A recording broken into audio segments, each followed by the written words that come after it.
Bayi ini dibeli dari panti oleh pria kaya sebagai alat untuk warisan, tapi justru bayi ini yang menyelamatkan jiwanya yang hampa.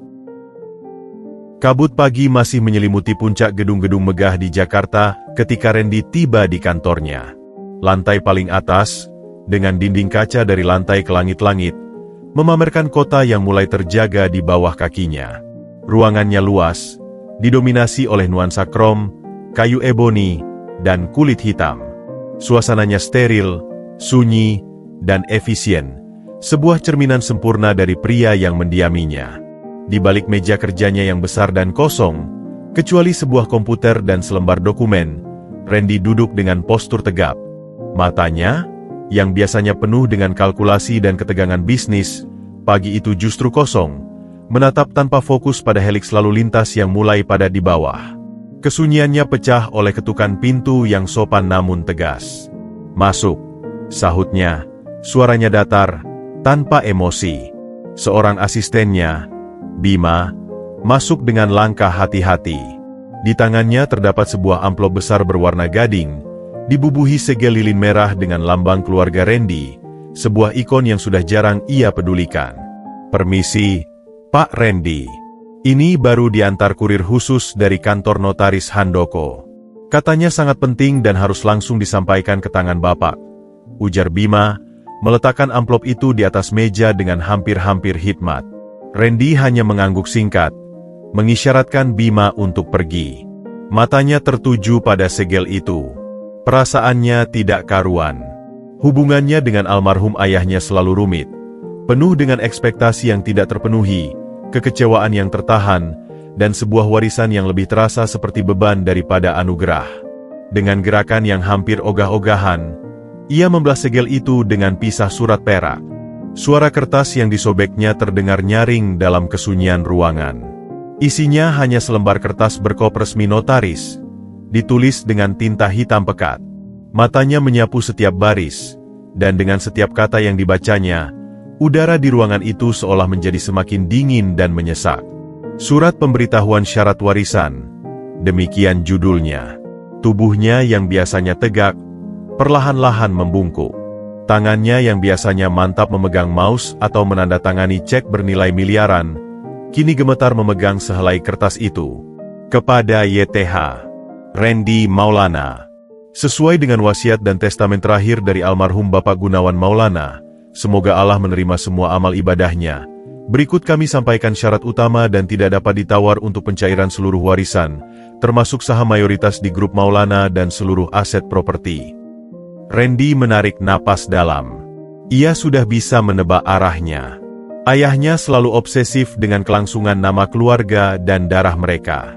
Saudara diwajibkan untuk memiliki seorang anak, baik anak kandung maupun anak angkat yang diakui secara hukum, sebelum ulang tahun saudara yang ke-34. Ia membacanya sekali lagi. Anak. Sebuah kata yang bahkan tidak pernah masuk dalam daftar prioritas hidupnya. Tangannya mengepal. Usianya sekarang sudah 33. Ia hanya punya waktu kurang dari setahun. Apabila syarat ini tidak terpenuhi pada tanggal yang ditentukan, seluruh warisan akan disita dan diserahkan kepada yayasan sosial yang ditunjuk, tanpa pengecualian. Tidak bisa dipercaya. Gumamnya sendiri, suaranya parau. Kertas itu terlempar ke atas meja seolah menyengat tangannya. Dia bahkan dari kuburan masih ingin mengendalikan hidupku. Dia berdiri, berjalan cepat ke arah jendela, menatap kota yang sudah terang diterpa matahari. Pikirannya berputar kencang. Sebuah anak. Bagaimana mungkin? Ia tidak punya waktu untuk pacaran, apalagi menikah. Semua hubungannya selama ini bersifat transaksional dan sementara. Ide untuk memiliki keturunan sendiri terasa tidak praktis dan mengganggu. Lalu, sebuah solusi muncul di kepalanya. Cepat, efisien, dan tanpa embel-embel emosional. Adopsi. Itu saja. Cari seorang bayi, urus secara hukum, dapatkan warisannya, dan kemudiannya, asuh anak itu dengan pengasuh. Dia bisa membiayainya hingga kuliah, memberinya segala materi yang diinginkan. Itu sudah lebih dari cukup. Itu sudah merupakan transaksi yang adil. Dia berbalik, Matanya kembali ke kertas di meja. Ekspresi hampa dan frustasinya perlahan berubah menjadi tekad yang dingin dan terhitung. Ini hanyalah sebuah kesepakatan bisnis lainnya, sebuah hambatan yang harus diatasi. Dia menyentuh tombol intercom di mejanya. "Bima," katanya, suaranya sudah kembali seperti biasanya, tegas dan tanpa celah. "Batalkan semua janji saya hari ini. Saya ada urusan yang sangat penting yang harus segera diselesaikan." "Baik, Pak. Bisa saya tahu alasan pembatalannya untuk saya sampaikan?" tanya Bima dari seberang. Randy mengambil surat itu lagi, melipatnya dengan rapi, dan menyimpannya ke dalam laci. "Katakan saja," ujarnya, dengan nada datar yang menyembunyikan sebuah revolusi dalam hidupnya. "Saya sedang berburu ahli waris." Mobil sedan hitam mewah itu meluncur perlahan meninggalkan pusat keramaian kota, menyusuri jalanan yang semakin sempit dan ramai oleh kehidupan yang sama sekali asing bagi Randy. Dia menyeringai kecil melihat lumpur yang memercik ke kaca mobilnya setelah sebuah truk tua melintas di depannya. Ini adalah bagian dari kota yang tidak pernah ia jelajahi, sebuah dunia yang keberadaannya ia akui secara statistik di laporan CSR perusahaannya, tetapi tidak pernah ia sentuh secara langsung. "Sudah pasti, Pak. Lokasinya ada di ujung gang itu. Mobilnya mungkin susah masuk," kata sopirnya, Agus, dengan suara hati-hati. "Parkir saja di mana bisa." "Saya akan jalan," jawab Randy pendek, matanya masih menatap keluar jendela, mencoba mengabaikan rasa tidak nyaman yang mulai menggelitiknya. Panti asuhan, harapan Bunda, ternyata adalah sebuah bangunan sederhana berlantai 2, dengan cat yang sudah kusam dan terkelupas di beberapa tempat. Terdengar suara anak-anak bermain dari halaman dalam yang kecil. Rasanya sangat kontras dengan kesunyian dan kemewahan yang ia tinggalkan tadi. Seorang wanita paruh baya dengan ramahan tetapi terlihat letih, Ibu Ani, menyambutnya di ruang tamu yang sederhana. Ruangan itu dipenuhi oleh foto-foto anak-anak dan piagam penghargaan usang. Bau disinfektan yang menyengat bercampur dengan aroma makanan sederhana. "Selamat siang, Pak Randy. Terima kasih sudah datang langsung," sapa Ibu Ani dengan sopan, tangannya merapat erat. Randy hanya mengangguk singkat, tidak berusaha untuk menyembunyikan ketidakyakinannya berada di sana. "Langsung ke pokok persoalan saja, Bu. Saya di sini karena tertarik dengan program adopsi yang Bapak Ibu jalankan. Saya memahami bahwa institusi ini sedang mengalami kesulitan keuangan," ucap Randy, langsung to the point. Ia duduk di sebuah kursi kayu yang membuatnya tidak nyaman. Ibu Ani terlihat sedikit tersentak dengan langsungnya Randy. "Ya, benar, Pak. Dana kami memang sangat terbatas. Kami mengandalkan sumbangan dan itu pun tidak menentu. Tapi, soal adopsi ini bukan sekadar urusan dana, Pak. Ini tentang masa depan seorang anak." "Tentu," Randy menjawab dengan cepat, hampir seperti menghindari topik itu. "Saya siap memberikan sumbangan yang sangat besar. Sangat besar. Cukup untuk merenovasi tempat ini, membiayai operasional selama bertahun-tahun, dan memastikan setiap anak di sini mendapatkan pendidikan yang layak." Matanya memandang sekeliling ruangan, seolah menaksir nilai setiap retakan di dinding. "Sebagai gantinya, saya ingin proses adopsi untuk seorang bayi laki-laki diselesaikan dengan cepat dan tanpa halangan yang tidak perlu." Ibu Ani mendelik. "Pak, ini, proses adopsi punya prosedurnya sendiri. Ada assessment, home visit. Kami harus memastikan calon orang tua benar-benar siap, secara mental dan..." Randy memotongnya. Suaranya datar namun penuh tekanan. "Bu Ani, saya melihat kondisi di sini. Listrik yang mungkin sering mati, atap yang mungkin bocor ketika hujan. Saya bisa menyelesaikan semua itu sebelum matahari terbenam besok. Bayangkan, anak-anak di sini tidak perlu khawatir akan makanan besok atau sekolah mereka next month." Dia berdiri, berjalan mendekati jendela yang melihat ke halaman tempat beberapa anak balita sedang bermain. "Saya hanya meminta satu bayi, dan saya menjamin, secara materi, dia akan memiliki segalanya. Pendidikan terbaik, hidup yang nyaman, masa depan yang terjamin. Itu lebih dari yang bisa diberikan oleh siapapun di sini, bukan?" Ibu Ani terlihat sangat conflicted. Tangannya meremas-remas ujung shawl yang dikenakannya. Tapi Pak, cinta dan kasih sayang, itu yang tidak bisa dibeli. Randy berbalik. Wajahnya seperti batu. Cinta adalah sebuah kemewahan yang tidak semua orang mampu beri, Bu. Saya menawarkan kepastian. Dan untuk panti ini, saya menawarkan kelangsungan hidup. Mana yang lebih penting? Dia mengeluarkan secarik cek dari saku dalam jaketnya. Ia tidak mengisi nominalnya. Ia meletakkannya di atas meja kayu yang sudah usang. Nominalnya, silakan ibu yang tentukan. Berapa yang dibutuhkan untuk menyelamatkan panti ini dan semua anak di dalamnya. Sebagai down payment niat baik saya. Ibu Ani menatap cek kosong itu seperti melihat ular. Matanya berkaca-kaca. Dia melihat ke arah foto-foto anak-anak di dinding, mendengar suara tawa mereka dari luar. Dia tahu betapa desperatenya kondisi mereka. Dana untuk obat anak yang sakit saja hampir tidak ada. Ada seorang bayi laki-laki, ucap Ibu Ani akhirnya, suaranya bergetar. Usianya baru 3 bulan. Ibunya meninggal saat melahirkannya. Tidak ada keluarga yang datang menjemput. Kami memanggilnya bayi Galang. Bawa saya melihatnya, pinta Randy. Mereka berjalan menuju sebuah ruangan khusus bayi. Di sanalah, di sebuah boks kayu sederhana, tergeletak seorang bayi. Ia tidak menangis, hanya terjaga dan menatap langit-langit dengan mata yang besar dan bening. Ketika Randy mendekat, bayi itu perlahan memutar kepalanya dan menatap langsung ke arah Randy. Tatapannya polos, dalam, dan seolah menyelami. Randy merasa sesuatu tersentak di dadanya, sebuah perasaan aneh yang tidak bisa dijelaskannya. Ia mengabaikannya. Ini dia, bisik Ibu Ani, suaranya lembut penuh kasih sayang. Randy mengamati bayi itu selama beberapa detik yang terasa lama. Bayi itu tenang, tidak rewel. Bagus, pikirnya. Tidak akan merepotkan. Galang, nama yang tidak cukup bagus, gumam Randy. Saya akan menamainya Kava. Ibu Ani terkejut. Tapi Pak, Kava, ulang Randy dengan tegas.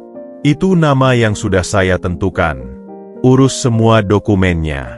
Saya ingin prosesnya selesai dalam seminggu. Cek itu adalah milik ibu setelah Kava ada di dalam mobil saya. Tanpa menunggu jawaban, Randy berbalik dan berjalan keluar ruangan, meninggalkan Ibu Ani yang tercenung, terpaku antara rasa bersalah dan kebutuhan yang sangat mendesak untuk menyelamatkan puluhan anak lainnya yang menjadi tanggung jawabnya. Dia menatap bayi malang itu. Air matanya akhirnya tumpah. Maafkan ibu, nak.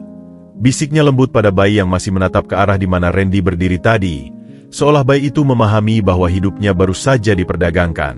Semoga Tuhan memberimu jalan yang terbaik. Mobil hitam mewah itu akhirnya meluncur kembali ke dunia Randy, meninggalkan kesemrawutan dan keprihatinan panti asuhan, harapan bunda, jauh di belakang. Di kursi belakang, Randy duduk tegak, pandangannya lurus ke depan, berusaha keras untuk mengabaikan kehadiran makhluk mungil yang kini duduk dalam karsit bayi mewah yang dibeli secara last minute oleh Agus. Bayi itu, Kava, terdiam sepanjang perjalanan. Ia hanya menatap keluar jendela. Mata beningnya menyapu pemandangan kota yang berubah dari kumuh menjadi gemerlap. Randy sesekali meliriknya, merasa aneh dengan kehadiran benda hidup yang begitu kecil dan bergantung sepenuhnya padanya. Penthouse-nya, yang biasanya menyambutnya dengan kesunyian yang nyaman, kini terasa berbeda ketika ia membuka pintu dengan satu tangan sementara tangan lainnya kikuk mengangkat karsit berisi Kava. Udara dingin AC yang berhembus menyapa mereka. Suara mesin humming dari kulkas wine adalah satu-satunya suara yang biasa ia dengar. Kava mengeluarkan suara kecil. Seolah terkejut dengan perubahan suhu dan suasana. Selamat datang di rumah, ahli waris. Gumam Randy sinis kepada bayi yang jelas tidak mengerti, sambil meletakkan karsit di lantai marmer yang dingin.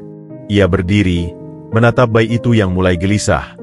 Matanya berkeliling melihat lingkungan barunya yang luas, steril, dan minimalis. Tidak ada warna cerah, tidak ada mainan, hanya seni kontemporer dan furnitur desainer yang tajam dan berisi. Randy menghela napas. Ini adalah bagian dari rencananya. Dia mengeluarkan ponselnya dan menekan sebuah nomor yang sudah ia simpan sebelumnya. Iya, halo? Nenek Tari? Saya Randy Maulana. Kita sudah berbicara via telepon. Anda bisa datang sekarang, ujarnya singkat, tanpa basa-basi. Tidak sampai 30 menit, seorang wanita berusia sekitar 55 tahun dengan penampilan rapi dan wajah yang terlihat berpengalaman sudah berdiri di depan pintunya. Dia membawa tas besar yang berisi segala perlengkapan bayi. "Selamat siang, Pak Randy. Saya Tari," ujarnya dengan suara lembut namun tegas. Matanya langsung scan ruangan dan menemukan Kava yang masih terpasang di car seat-nya. "Silakan masuk," kata Randy, membukakan pintu. "Ini dia, Kava. Semua kebutuhan dasarnya sudah ada di dalam kotak di kamar tidur guest room. Itu akan menjadi kamar Anda dan kamarnya selama ini. Saya ingin Anda menangani segalanya. Makan, mandi, tidur, segalanya. Anda akan melaporkan perkembangan dan pengeluaran harian kepada saya via email. Saya tidak ingin diganggu dengan hal-hal remeh. Apakah jelas?" Nenek Tari mengangguk. Meski alisnya sedikit berkerut melihat kaku dan dinginnya Randy. "Bisa, Pak. Tapi, biasanya, untuk proses bonding, ada baiknya Bapak juga sesekali." "Tidak," potong Randy dengan tegas. "Bonding bukan tujuan di sini. Tujuan saya adalah memastikan anak itu sehat, aman, dan memenuhi persyaratan legal. Anda yang ahli dalam hal itu. Saya membayar Anda dengan sangat baik untuk memastikan hal itu terjadi. Itu saja." Dia menunjuk ke arah koridor. "Kamar kedua di sebelah kiri. Silakan mulai bekerja. Saya ada janji bisnis." Randy kemudian berbalik dan masuk ke dalam home office-nya, meninggalkan Nenek Tari yang masih berdiri di hall. Wanita itu menggeleng pelan, lalu mendekati Kava. Dengan tangan yang terampil, ia melepaskan bayi itu dari car seat-nya. "Halo, sayang," bisiknya lembut. "Nenek di sini ya." Kava, yang mulai rewel, perlahan tenang dalam pelukan Nenek Tari. Dari balik pintu kantornya yang tertutup rapat, Randy mencoba berkonsentrasi pada dokumen di layar komputernya. Namun, konsentrasinya buyar. Tangisan kecil Kava dari seberang penthouse, meski samar, merambat masuk melalui dinding kedap suara sekalipun. Ia mencoba mengabaikannya, memutar musik klasik low melalui speaker built-in-nya. Beberapa jam kemudian, saat matahari mulai terbenam, Randy keluar untuk mengambil segelas air. Dia melihat Nenek Tari sedang menyuapi Kava dengan susu formula di sofa. Ruang tamunya yang biasanya bersih dan rapi sekarang dihiasi botol susu, lap, dan sebuah baby bouncer. "Bagaimana progresnya?" tanya Randy, tidak terlalu dekat. "Baik, Pak." Dia bayi yang cukup tenang. "Hanya rewel kalau lapar atau popoknya basah," jawab Nenek Tari sambil menyendawakan Kava. Randy mengangguk, puas dengan laporan yang efisien itu. "Bagus. Teruskan." Dia mengambil airnya dan berbalik untuk kembali ke kantor. Saat itu, Kava, yang baru selesai disendawakan, memutar kepalanya. Matanya yang besar menatap lurus ke arah Randy. Lalu, sesuatu yang tidak terduga terjadi. Kava mengeluarkan suara sio kecil, dan sebuah senyuman kecil, mungkin hanya gas, muncul di bibir mungilnya. Randy terpana. Dadanya terasa aneh. Itu adalah pertama kalinya ada makhluk hidup yang tersenyum padanya. Tanpa agenda, tanpa keinginan untuk mendapatkan sesuatu. Dalam bertahun-tahun, selamanya, dia cepat-cepat mengusir perasaan itu. Ini hanya refleks bayi. Batinnya membentak diri sendiri. "Jangan lemah. Jangan biasakan dia dengan perhatian," ucap Randy. Suaranya lebih kasar dari yang dia intended. "Saya tidak ingin dia manja." Nenek Tari melihatnya dengan pandangan aneh. "Setiap bayi butuh senyuman dan pelukan, Pak. Itu makanan jiwanya. Survivalnya yang lebih penting," balas Randy dingin sebelum akhirnya menghilang kembali ke dalam kantornya. Berusaha membangun tembok yang baru saja retak oleh sebuah senyuman tak bersalah dari seorang bayi yang hanya dianggapnya sebagai alat. Malam itu, untuk pertama kalinya, penthouse yang megah terasa tidak hanya sunyi, tetapi juga menyepikan. Dan suara tangisan kecil yang samar-samar terdengar terasa seperti menusuk-nusuk tembok kokoh yang selama ini dibangunnya di sekitar hatinya. Kegelapan malam telah menyelimuti kota, dan penthouse Randy pun tenggelam dalam kesunyian yang hanya diselingi oleh dengung lembut AC dan desiran jauh lalu lintas dari bawah. Randy, yang terbiasa dengan kesepian mewah ini, malam itu justru merasa ada yang berbeda. Suasana heningnya terasa berat, dipenuhi oleh kehadiran baru yang meskipun terisolasi di kamar guest room, terasa seperti memancarkan energi sendiri. Setelah berjam-jam mencoba memaksakan diri untuk menyelesaikan laporan keuangan kuartalan, Randy akhirnya menyerah. Pikirannya terus-menerus tertarik ke arah koridor yang menuju ke kamar Kava dan Nenek Tari. Dia membaringkan tubuhnya di atas king size bed-nya, berharap kelelahan akan membawanya tidur. Namun, tidur tidak kunjung datang. Lalu, itu dimulai. Suara tangisan Kava yang samar-samar mulai merambat melalui dinding. Awalnya hanya rengekan kecil, lalu berubah menjadi tangisan yang semakin kencang dan tidak terbendung. Randy memejamkan matanya, berusaha mengabaikannya. Itu urusan Nenek Tari, batinnya membisik. Dia dibayar untuk menangani ini. Namun, tangisan itu tidak juga mereda. Menit berlalu, dan tangisan Kava justru semakin menjadi bernada panik dan tidak nyaman. Randy melemparkan selimutnya. Kesabaran yang tipis itu mulai habis. Dia membayangkan Nenek Tari sudah menanganinya. Tapi kenapa tangisan ini tidak berhenti? Dengan geram, ia berjalan keluar kamar. Ruang tamu yang gelap diterangi oleh strip lampu LED lembut di sepanjang lantai. Tangisan Kava sekarang terdengar jelas, memecah kesunyian malam. Dia mendekati pintu kamar guest room dan mengetuk dengan tidak sabar. Tidak ada jawaban. Tangisan terus berlanjut. Dia membuka pintu perlahan. Kamar itu diterangi oleh lampu tidur temaram. Nenek Tari terlihat sedang berusaha menenangkan Kava dengan mengayun-ayunnya. Namun wajahnya terlihat panik dan lelah. Bayi itu memerah wajahnya. Tangisannya nyaring dan penuh distres. Apa yang terjadi? Kenapa dia tidak diam? Tanya Randy. Suaranya lebih keras dari yang ia intended, penuh dengan iritasi yang tidak tersembunyi. Nenek Tari menoleh. Wajahnya penuh permintaan maaf. Maaf, Pak Randy, saya sudah coba segalanya. Susu ditolak, popoknya sudah diganti, tidak ada demam. Saya tidak tahu apa yang dia inginkan. Kadang bayi memang begitu. Pak, mereka butuh sesuatu yang tidak selalu jelas. Randy mendengus. Frustrasi. Itu tidak masuk akal.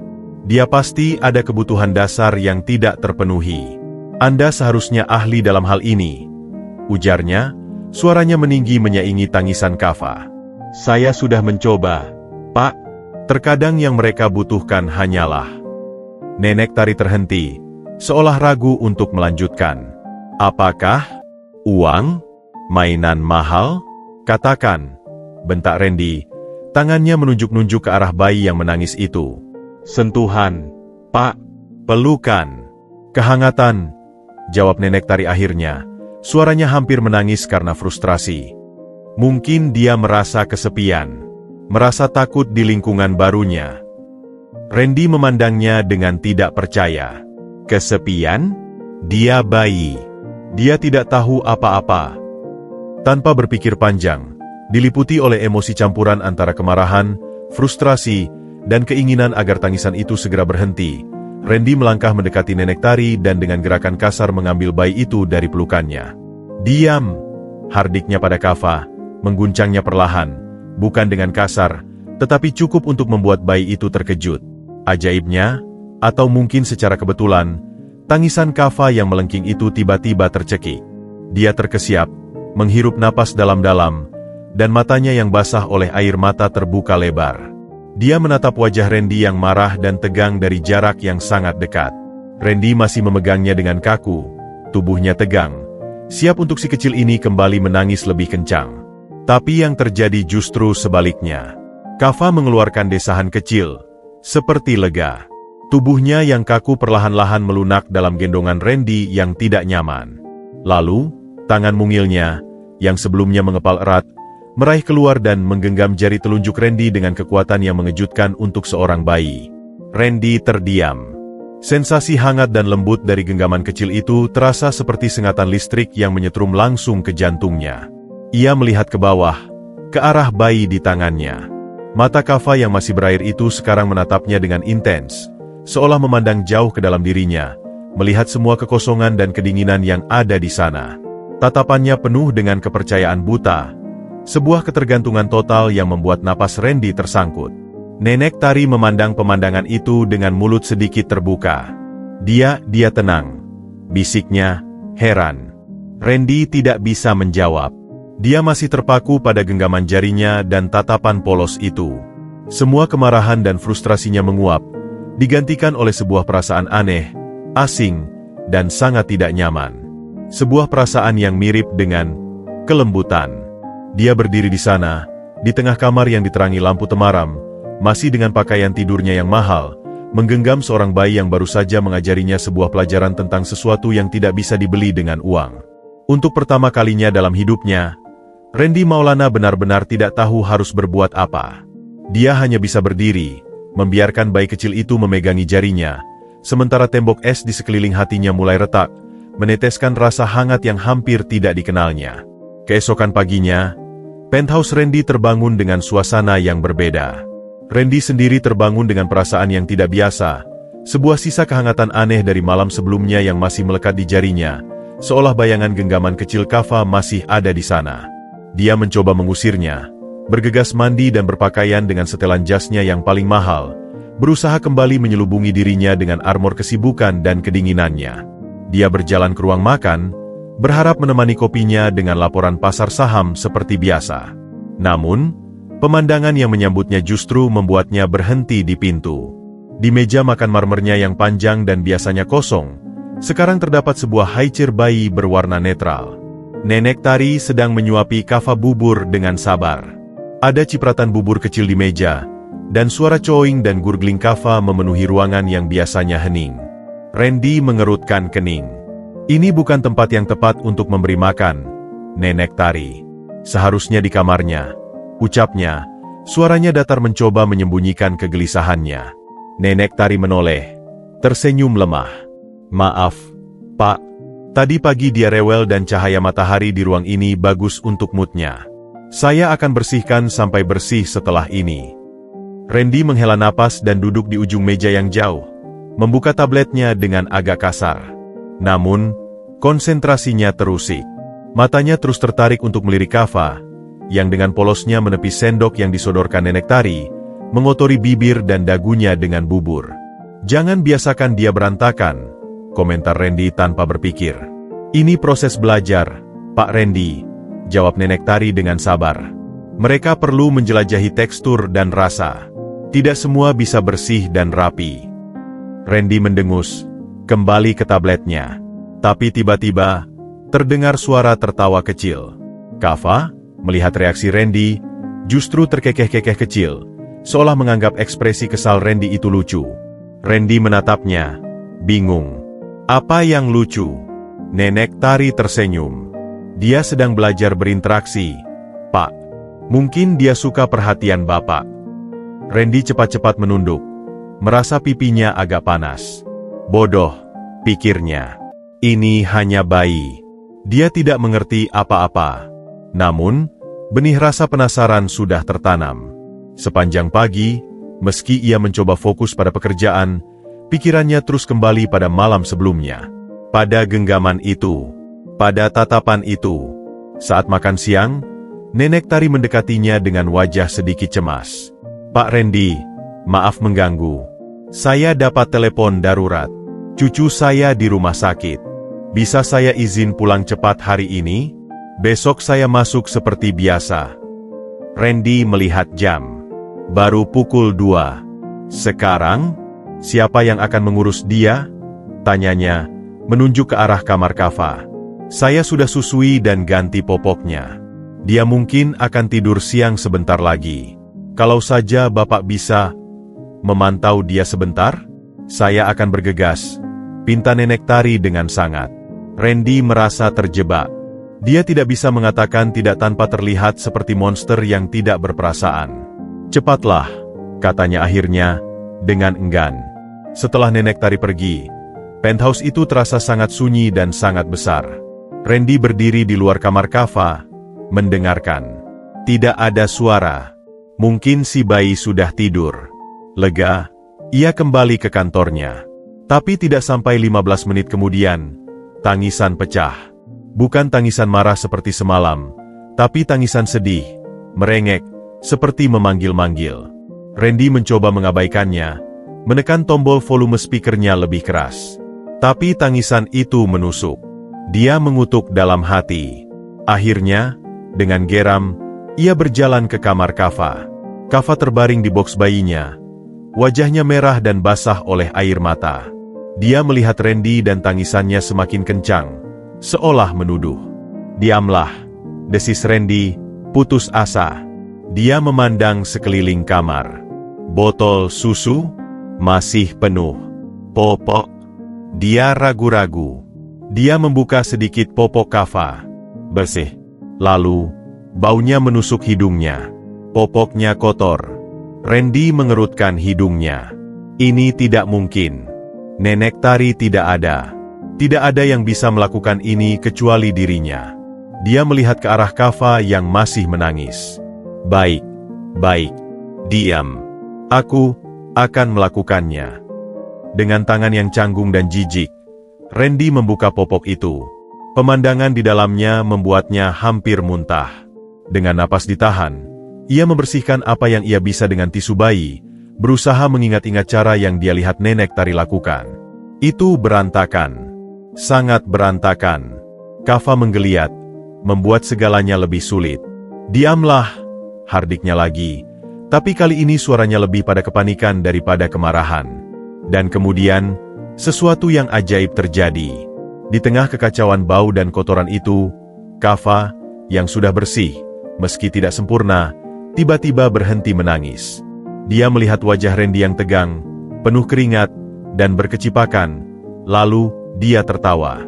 Bukan sekadar sioo, tapi sebuah tawa kecil, riang, dan polos. Randy terdiam, masih berlutut di lantai, tangan penuh dengan tisu kotor. Dia memandang bayi yang tertawa itu. Dan tiba-tiba, tanpa bisa dijelaskan, sebuah senyuman kecil muncul di sudut bibir Randy. Dia tertawa kecil, geli pada kekonyolannya sendiri. "Kau pikir ini lucu, ya?" gumamnya pada Kava, suaranya sudah tidak lagi dingin. "Melihatku berantakan seperti ini." Kava mengeluarkan suara riang, menggerakkan tangan dan kakinya. Dalam kekacauan itu, dengan bau bayi dan tisu basah di tangannya, Randy merasakan sesuatu yang belum pernah ia rasakan dalam hidup dewasanya. Sebuah momen yang tidak terencana, tidak sempurna, dan sangat manusiawi. Dia tidak menyelesaikan masalah dengan uang atau ancaman. Dia menyelesaikannya dengan tangannya sendiri. Dan untuk sebuah alasan yang aneh, itu terasa memuaskan. Dia membersihkan segalanya, mengganti popok Kava dengan yang baru, dengan sedikit lebih terampil, dan mengangkat bayi itu. Kava mendekatkan kepalanya ke bahu Randy, mengeluarkan desahan lega. Randy berdiri di sana, memeluk bayi kecil itu, menatap keluar jendela ke arah kota. Penthouse-nya masih sama megahnya. Tapi hari ini, untuk pertama kalinya, terasa seperti sebuah rumah. Dan Randy, pria yang selalu memiliki segalanya, baru saja belajar pelajaran pertamanya tentang menjadi seorang ayah, bahwa cinta seringkali dimulai dari kekacauan, dan kesempurnaan sejati justru terletak pada ketidaksempurnaan.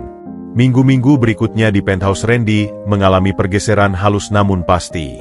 Ritme kehidupan tidak lagi hanya ditentukan oleh dering telepon dan jadwal rapat, tetapi juga oleh jadwal makan, tidur siang, dan, yang paling mengejutkan Randy, sesi bermain singkat yang mulai ia sisihkan, seringkali tanpa disadari.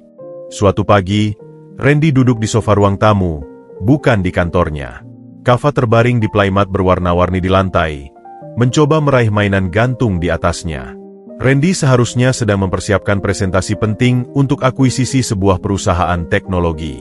Tabletnya terbuka di pangkuannya, tetapi matanya lebih sering tertuju pada Kava yang mengoceh riang, daripada pada grafik dan angka di layar. Tiba-tiba, interkom di ruang tamu berbunyi, suara Bima yang biasanya tenang terdengar agak tegang. "Pak Randy, Pak Dirga dari divisi investasi ada di lobi bawah." Dia mengatakan ada urusan mendesak yang tidak bisa menunggu dan dia tampaknya tidak senang. Randy mengerutkan kening. Dirga, rekan bisnis sekaligus rivalnya di perusahaan. Seorang yang ambisius dan tajam, yang hubungannya dengan Randy hanya bertumpu pada saling menghormati kemampuan finansial dan kekuatan negosiasi masing-masing. Suruh dia naik, jawab Randy singkat, suara sedikit gusar. Dia cepat-cepat merapikan beberapa mainan kava yang berserakan, sebuah tindakan yang membuatnya sendiri terkejut. Seolah aku malu, pikirnya dengan jengkel. Beberapa menit kemudian, pintu penthouse terbuka dan Dirga masuk. Langkahnya cepat, percaya diri, dan matanya langsung menyapu ruangan, menangkap setiap detail yang tidak biasa. Pandangannya berhenti pada playmat dan mainan bayi di lantai, lalu pada Randy yang masih duduk di sofa, bukan di belakang meja kerjanya. Sebuah alisnya terangkat perlahan, ekspresi dingin dan penuh penilaian. Randy, sapa Dirga, nada datarnya menyembunyikan sesuatu yang lebih tajam. Saya harus datang langsung karena sepertinya email dan teleponmu sudah tidak lagi menjadi prioritas. Randy tidak berdiri untuk menyambutnya. Sebuah pelanggaran kecil terhadap protokol tidak tertulis mereka. Saya sibuk, Dirga. Ada apa yang begitu mendesak? Dirga tidak langsung menjawab. Matanya beralih ke Kava, yang sedang asyik menggigit mainan gigitnya. Jadi ini, proyek barumu yang membuatmu mengabaikan rapat dewan kemarin, ujarnya. Sarkasme menetes halus dari setiap katanya. Cukup, lucu. Randy merasai darahnya mendidih. Tetapi ia berusaha tetap tenang. Itu urusanku. Sekarang, bisakah kita membahas bisnis? Bisnis? Dirga mendecak. Ya, bisnis.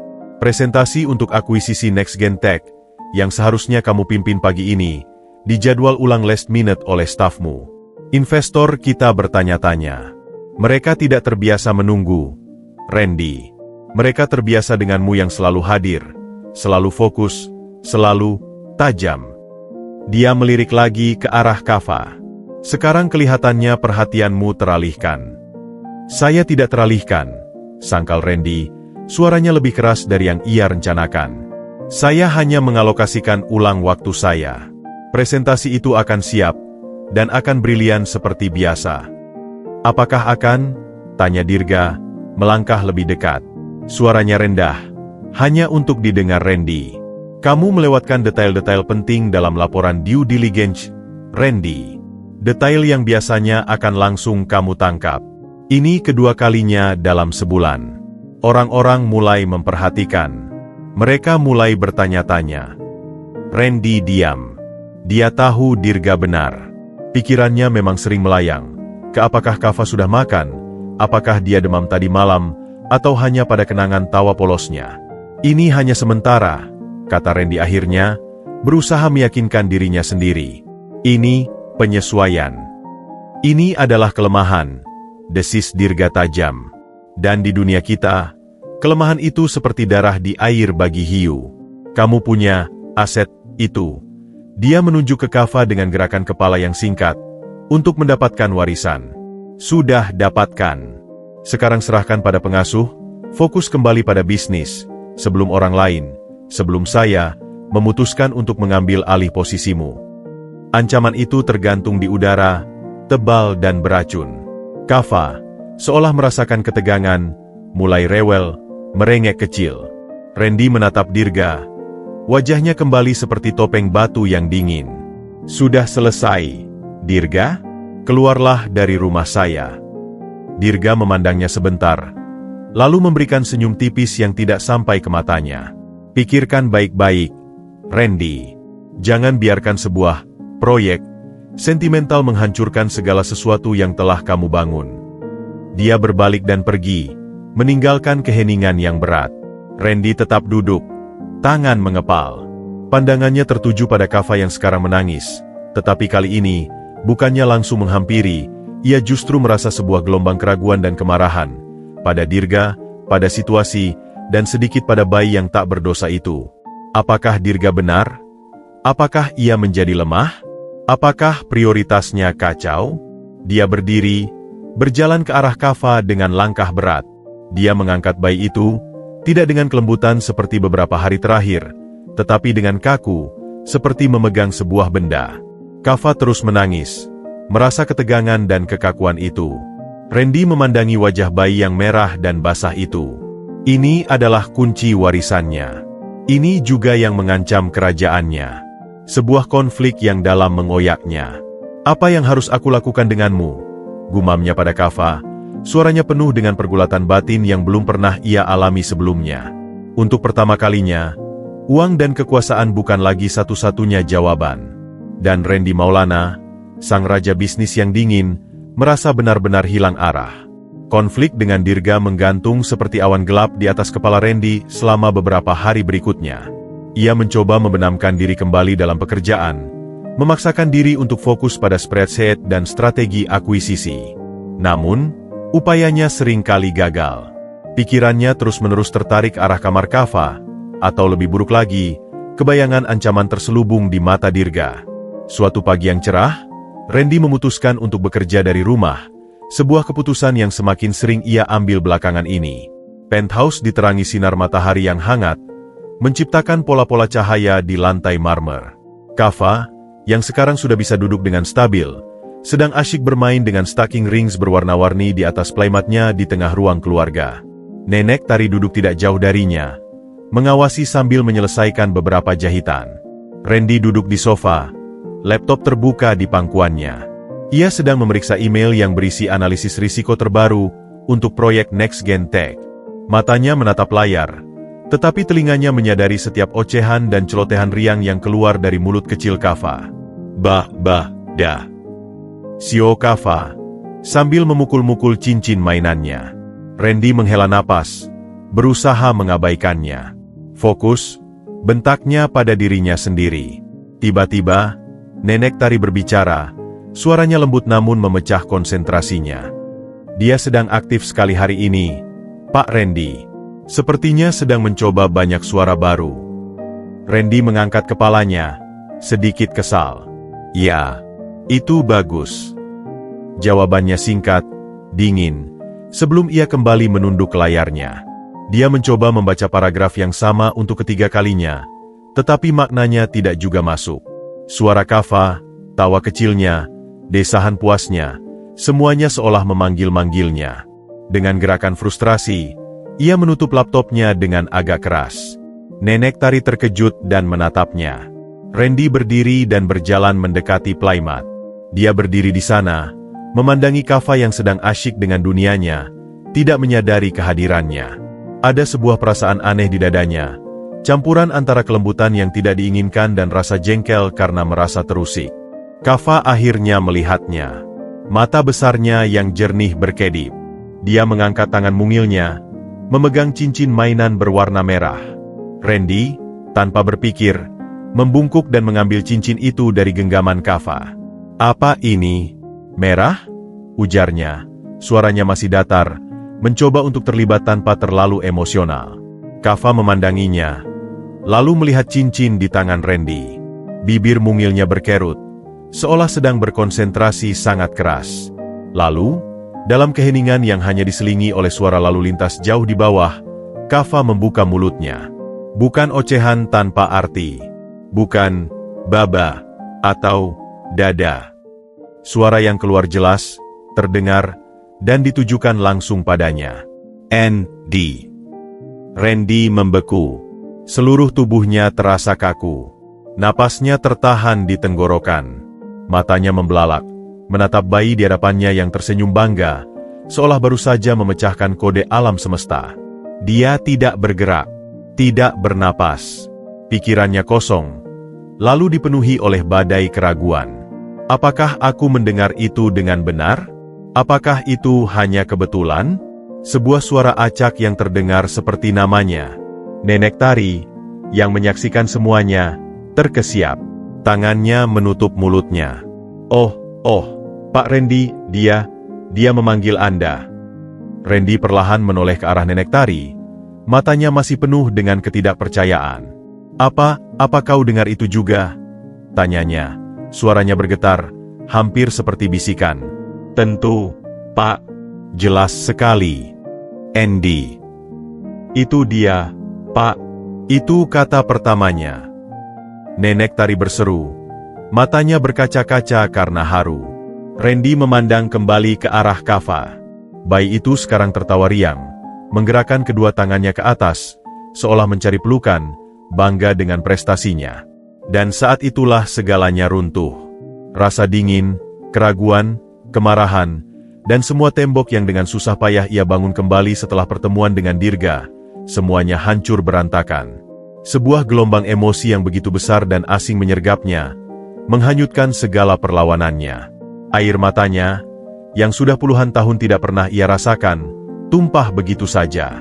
Mengalir deras di pipinya tanpa bisa ia bendung. Ia tidak mencoba mengusapnya. Ia hanya berlutut di atas karpet, di depan Kava, tubuhnya gemetar. Dia meraih bayi kecil itu dan menariknya ke dalam pelukannya, erat, seolah takut kehilangan. Kepalanya menunduk, bersandar di kepala Kava yang lembut. "Kava," bisiknya, suaranya parau, hancur oleh sebuah kelembutan yang meluluh lantakan. Kamu memanggilku. Itu bukan, Papa. Itu bahkan bukan penyebutan yang sempurna. Tapi itu adalah pengakuan. Sebuah pengakuan paling murni dan tulus bahwa dalam dunia kecil Kava, Randy ada. Randy adalah seseorang. Bukan sekadar penyedia kebutuhan, bukan sebuah alat, tetapi sebuah titik terang, sebuah kehadiran yang berarti hingga pantas untuk disebut. Di pelukannya, Kava mengoceh riang, tidak memahami betapa dalamnya kata sederhana itu menyentuh jiwa lelaki yang menggenggamnya. Nenek Tari diam-diam meninggalkan ruangan, memberikan mereka privasi. Air matanya juga mengalir menyaksikan sebuah keajaiban yang baru saja terjadi. Randy tetap berlutut, memeluk Kava, membiarkan air matanya membasahi baju bayi itu. Untuk pertama kalinya dalam hidupnya, Randy Maulana menangis bukan karena kehilangan atau kemarahan, tetapi karena sebuah anugerah. Sebuah anugerah yang datang dari seorang bayi yang tidak dimintanya, tetapi yang justru memberinya sebuah identitas baru yang jauh lebih berharga daripada semua gelar dan kekayaannya, ayah. Dan dalam kehancuran emosional itu, ia menemukan sebuah kebenaran yang selama ini ia hindari. Ini bukan lagi tentang warisan. Ini tentang Kava. Selamanya akan tentang Kava. Hari-hari setelah Kava mengucapkan kata pertamanya terasa seperti dilihat melalui filter yang sama sekali baru bagi Randy. Dunia yang biasanya hitam putih, penuh dengan grafik naik turun dan marin keuntungan, tiba-tiba dipenuhi warna-warna pastel, tawa riang, dan kehangatan yang sebelumnya ia anggap sebagai kelemahan. Setiap kali Kava memanggil Andy, dengan celotehan riangnya, jantung Randy selalu berdebar kencang, diikuti oleh senyum yang hampir tanpa disadari merekah di wajahnya. Namun, di balik kehangatan yang baru ditemukannya itu, bayang-bayang tenggat waktu semakin membesar. Ulang tahunnya yang ke-34 hanya tinggal hitungan minggu. Sebuah pengingat otomatis di kalendernya, verifikasi warisan, terasa seperti alarm kematian yang mengancam akan mengubur kehidupan barunya yang masih rapuh. Suatu sore, Randy duduk di balkon, menatap langit Jakarta yang mulai berwarna jingga. Kava tertidur pulas di gendongannya setelah minum susu, napasnya kecil dan teratur. Randy menatap wajah bayi itu, merasakan berat kecil yang sempurna di lengannya, dan hatinya dipenuhi oleh sebuah perlindungan yang begitu kuat hingga membuatnya sesak. Ini sudah nyata, bisik hatinya. Ini bukan lagi transaksi. Tiba-tiba, interkomnya berbunyi. Suara resepsionis bawah memberitahukan bahwa Pak Dirga menemuinya tanpa janji. Randy mengerutkan kening. Dia hampir menolak, tetapi kemudian memutuskan untuk membiarkannya masuk. Mungkin ini saat yang tepat untuk membuat beberapa hal menjadi jelas. Beberapa menit kemudian, Dirga muncul di balkon. Matanya langsung menyapu pemandangan. Randy yang duduk santai, mengenakan kaos biasa dan celana training, bukan setelan jasnya yang biasa, dengan seorang bayi yang tertidur lelap di pangkuannya. Ekspresi jijik dan tidak percaya yang halus terpancar di wajahnya. "Randy," sapa Dirga, suaranya rendah agar tidak membangunkan bayi, tapi nada sarkasme itu masih ada. "Saya lihat kamu sudah benar-benar masuk peran." Randy tidak bangkit. Dia hanya menatap Dirga. Tangannya secara naluriah membelai punggung Kava yang kecil. "Ada yang bisa kubantu, Dirga? Aku sedang sibuk." "Begitu kelihatannya," jawab Dirga, mendekat. Dia berdiri, memandangi Randy dari atas. Saya di sini karena ada kabar buruk. Rapat Dewan pagi tadi memutuskan untuk menunda persetujuan pendanaan untuk akuisisi NextGen. Mereka khawatir dengan kurangnya fokus dari pimpinan. Randy merasa dadanya sesak. Tapi kali ini bukan karena kemarahan, tapi karena kenyataan. Dia tahu ini konsekuensinya. Dan mereka menyuruhmu untuk menyampaikan kekhawatiran mereka? Tanya Randy. Suaranya tenang, jauh lebih tenang dari yang Dirga harapkan. Seseorang harus. Kamu tidak hadir di rapat lagi, Randy. Orang-orang mulai bertanya-tanya. Apakah kamu masih punya edge itu? Apakah kamu masih Randy Maulana yang dulu? Dirga melemparkan pandangan pada Kava. Atau apakah kamu sekarang lebih sibuk bermain ayah-ayahan? Kata-kata itu menyengat, tapi anehnya, tidak menyakitkan seperti yang Dirga harapkan. Randy malah melihat ke arah Kava, dan sebuah kedamaian aneh membanjiri dirinya. Maib IAM, jawab Randy akhirnya, menatap langsung ke mata Dirga. Dan maib itu bukan hal yang buruk. Dirga terkejut. Itu bukan tanggapan yang ia antisipasi. Apa kau sadar apa yang kau katakan? Ini tentang NextGen, Randy. Ini tentang masa depan perusahaan kita. Dan kau memilih untuk ini, hardiknya, menunjuk ke arah Kava seolah-olah itu adalah sampah. Randy menghela napas dalam-dalam. Aku tahu persis apa yang dipertaruhkan, Dirga. Tapi mungkin, selama ini, aku salah memahami apa masa depan itu sebenarnya. Dia berdiri perlahan, dengan hati-hati agar tidak membangunkan Kava. Dulu, bagiku, masa depan adalah angka di laporan keuangan, dominasi pasar, kekuasaan. Tapi sekarang, dia memandang wajah Kava yang tidur. Sekarang, masa depan memiliki wajah, memiliki nama, dan itu lebih berharga daripada NextGen manapun. Dirga memandangnya dengan tidak percaya, seolah Randy telah berbicara dalam bahasa asing. Kau sudah gila. Warisan ayahmu sudah memengaruhi otakmu. Kau terbuai oleh permainan kecil ini. Ini bukan permainan, potong Randy. Suaranya meninggi untuk pertama kalinya, membuat Kava bergerak gelisah dalam tidurnya. Randy segera menurunkan suaranya, berusaha menenangkan diri dan bayi itu. Ini adalah hal paling nyata yang pernah kualami dalam hidupku. Dan warisan itu. Dia menghela napas. Warisan itu tidak lagi penting bagiku seperti dulu. Jika aku mendapatkannya, baik. Jika tidak, aku masih memiliki Kava. Itu sudah lebih dari cukup. Dirga tertawa sinis, tapi ada sedikit kepanikan di baliknya. Randy yang dingin dan dapat diprediksi telah berubah menjadi sesuatu yang tidak ia pahami, dan itu berbahaya. Kau akan menyesali ini, Randy. Kau akan melihat perusahaan yang kau bangun diambil alih oleh orang lain. Dan untuk apa? Untuk sebuah bayi yang bahkan bukan darah dagingmu sendiri? Kau lemah. Kalau mencintai anakku adalah kelemahan, kata Randy dengan tenang, menatap Dirga dengan keyakinan yang baru ditemukan, maka aku dengan senang hati menjadi lemah. Dirga menggeleng, tidak lagi bisa menyembunyikan rasa jijiknya. Kau sudah bukan pria yang dulu lagi. Dia berbalik untuk pergi, lalu berhenti di ambang pintu balkon. Ulang tahunmu tinggal 3 minggu lagi, Randy. Pikirkan baik-baik. Pilihannya sederhana. Kembali menjadi raja, atau tetap menjadi babysitter. Dia pergi, meninggalkan Randy sendirian dengan bayi yang tidur di pelukannya. Randy berjalan pelan ke tepi balkon, memandang kota di bawahnya. Kata-kata Dirga masih bergema di telinganya, tapi anehnya, mereka tidak lagi memiliki kekuatan untuk melukainya. Ancaman kehilangan kekuasaan, yang dulu adalah mimpi buruk terbesarnya, kini terasa seperti sebuah kemungkinan yang jauh, hampir tidak penting. Dia menatap Kava. Bayi itu mengedipkan matanya, terbangun oleh gerakannya. Mata jernihnya menatap Randy, dan sebuah senyuman kecil muncul di bibirnya yang mungil. Andy, gumam Kava, mengulurkan tangannya. Randy tersenyum, sebuah senyuman yang tulus dan penuh kedamaian. Iya, nak, ayah di sini. Dia tahu apa yang harus dipilihnya.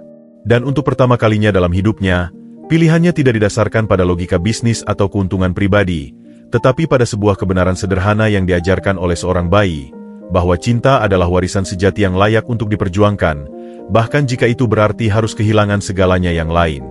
Hari yang ditakuti sekaligus dinantikan Randy akhirnya tiba. Pagi itu, penthouse-nya tidak hanya disibukkan oleh celotehan Kava, tetapi juga oleh sebuah ketegangan yang berbeda. Sebuah ketegangan yang berbau formalitas hukum dan nasib. Pak Handoko, sang notaris keluarga, dijadwalkan datang pukul 10 untuk verifikasi akhir pemenuhan syarat warisan. Randy, yang biasanya cool dan collected menjelang pertemuan bisnis penting, pagi itu justru gelisah. Dia memilih untuk tidak mengenakan jasnya yang biasa, tetapi kaos katun nyaman dan celana linen, pilihan yang akan membuat Dirga meringis jijik. Dia membereskan mainan Kava yang berserakan, bukan karena malu, tetapi lebih karena sebuah keinginan untuk menciptakan suasana yang lebih domestik dan kurang kantor. Nenek Tari, yang menyadari pentingnya hari ini, telah memakaikan pada Kava baju bayi yang lucu dan rapi. "Semoga semuanya lancar, Pak Randy," bisiknya, memberikan secangkir kopi pada Randy yang tampak tegang. Randy hanya mengangguk, tidak bisa berkata-kata. Lidahnya terasa kering. Apa yang akan ia katakan pada Pak Handoko? Haruskah ia berpura-pura bahwa ini semua adalah sandiwara yang sempurna? Atau haruskah ia jujur dan mempertaruhkan segalanya? Tepat pukul 10, bel pintu berbunyi. Randy menarik napas dalam-dalam sebelum membukanya.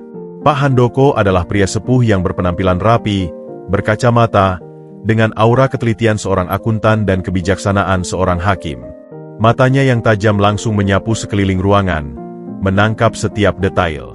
"Selamat pagi, Pak Randy," ujarnya dengan suara tenor yang dalam dan terukur, menjabat tangan Randy dengan erat. "Selamat pagi, Pak Handoko. Silakan masuk," kata Randy, membukakan pintu. Mereka berjalan ke ruang tamu. Dan di sanalah, di atas playmatnya, Kava sedang asyik memukul-mukul piano mainannya, mengeluarkan suara-suara sumbang yang riang. Pak Handoko berhenti.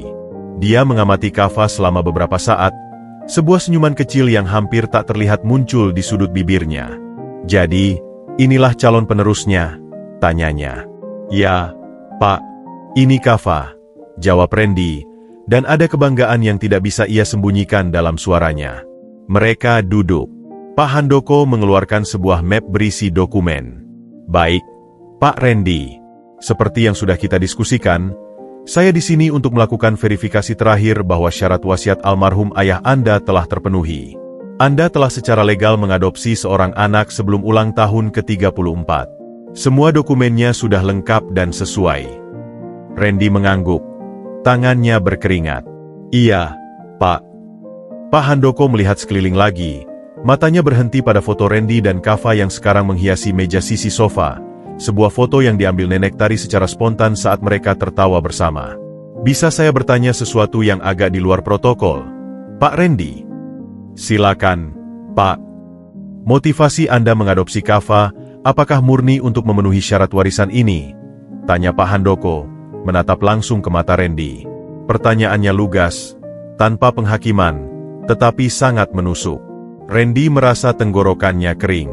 Ini adalah momen yang ia takuti.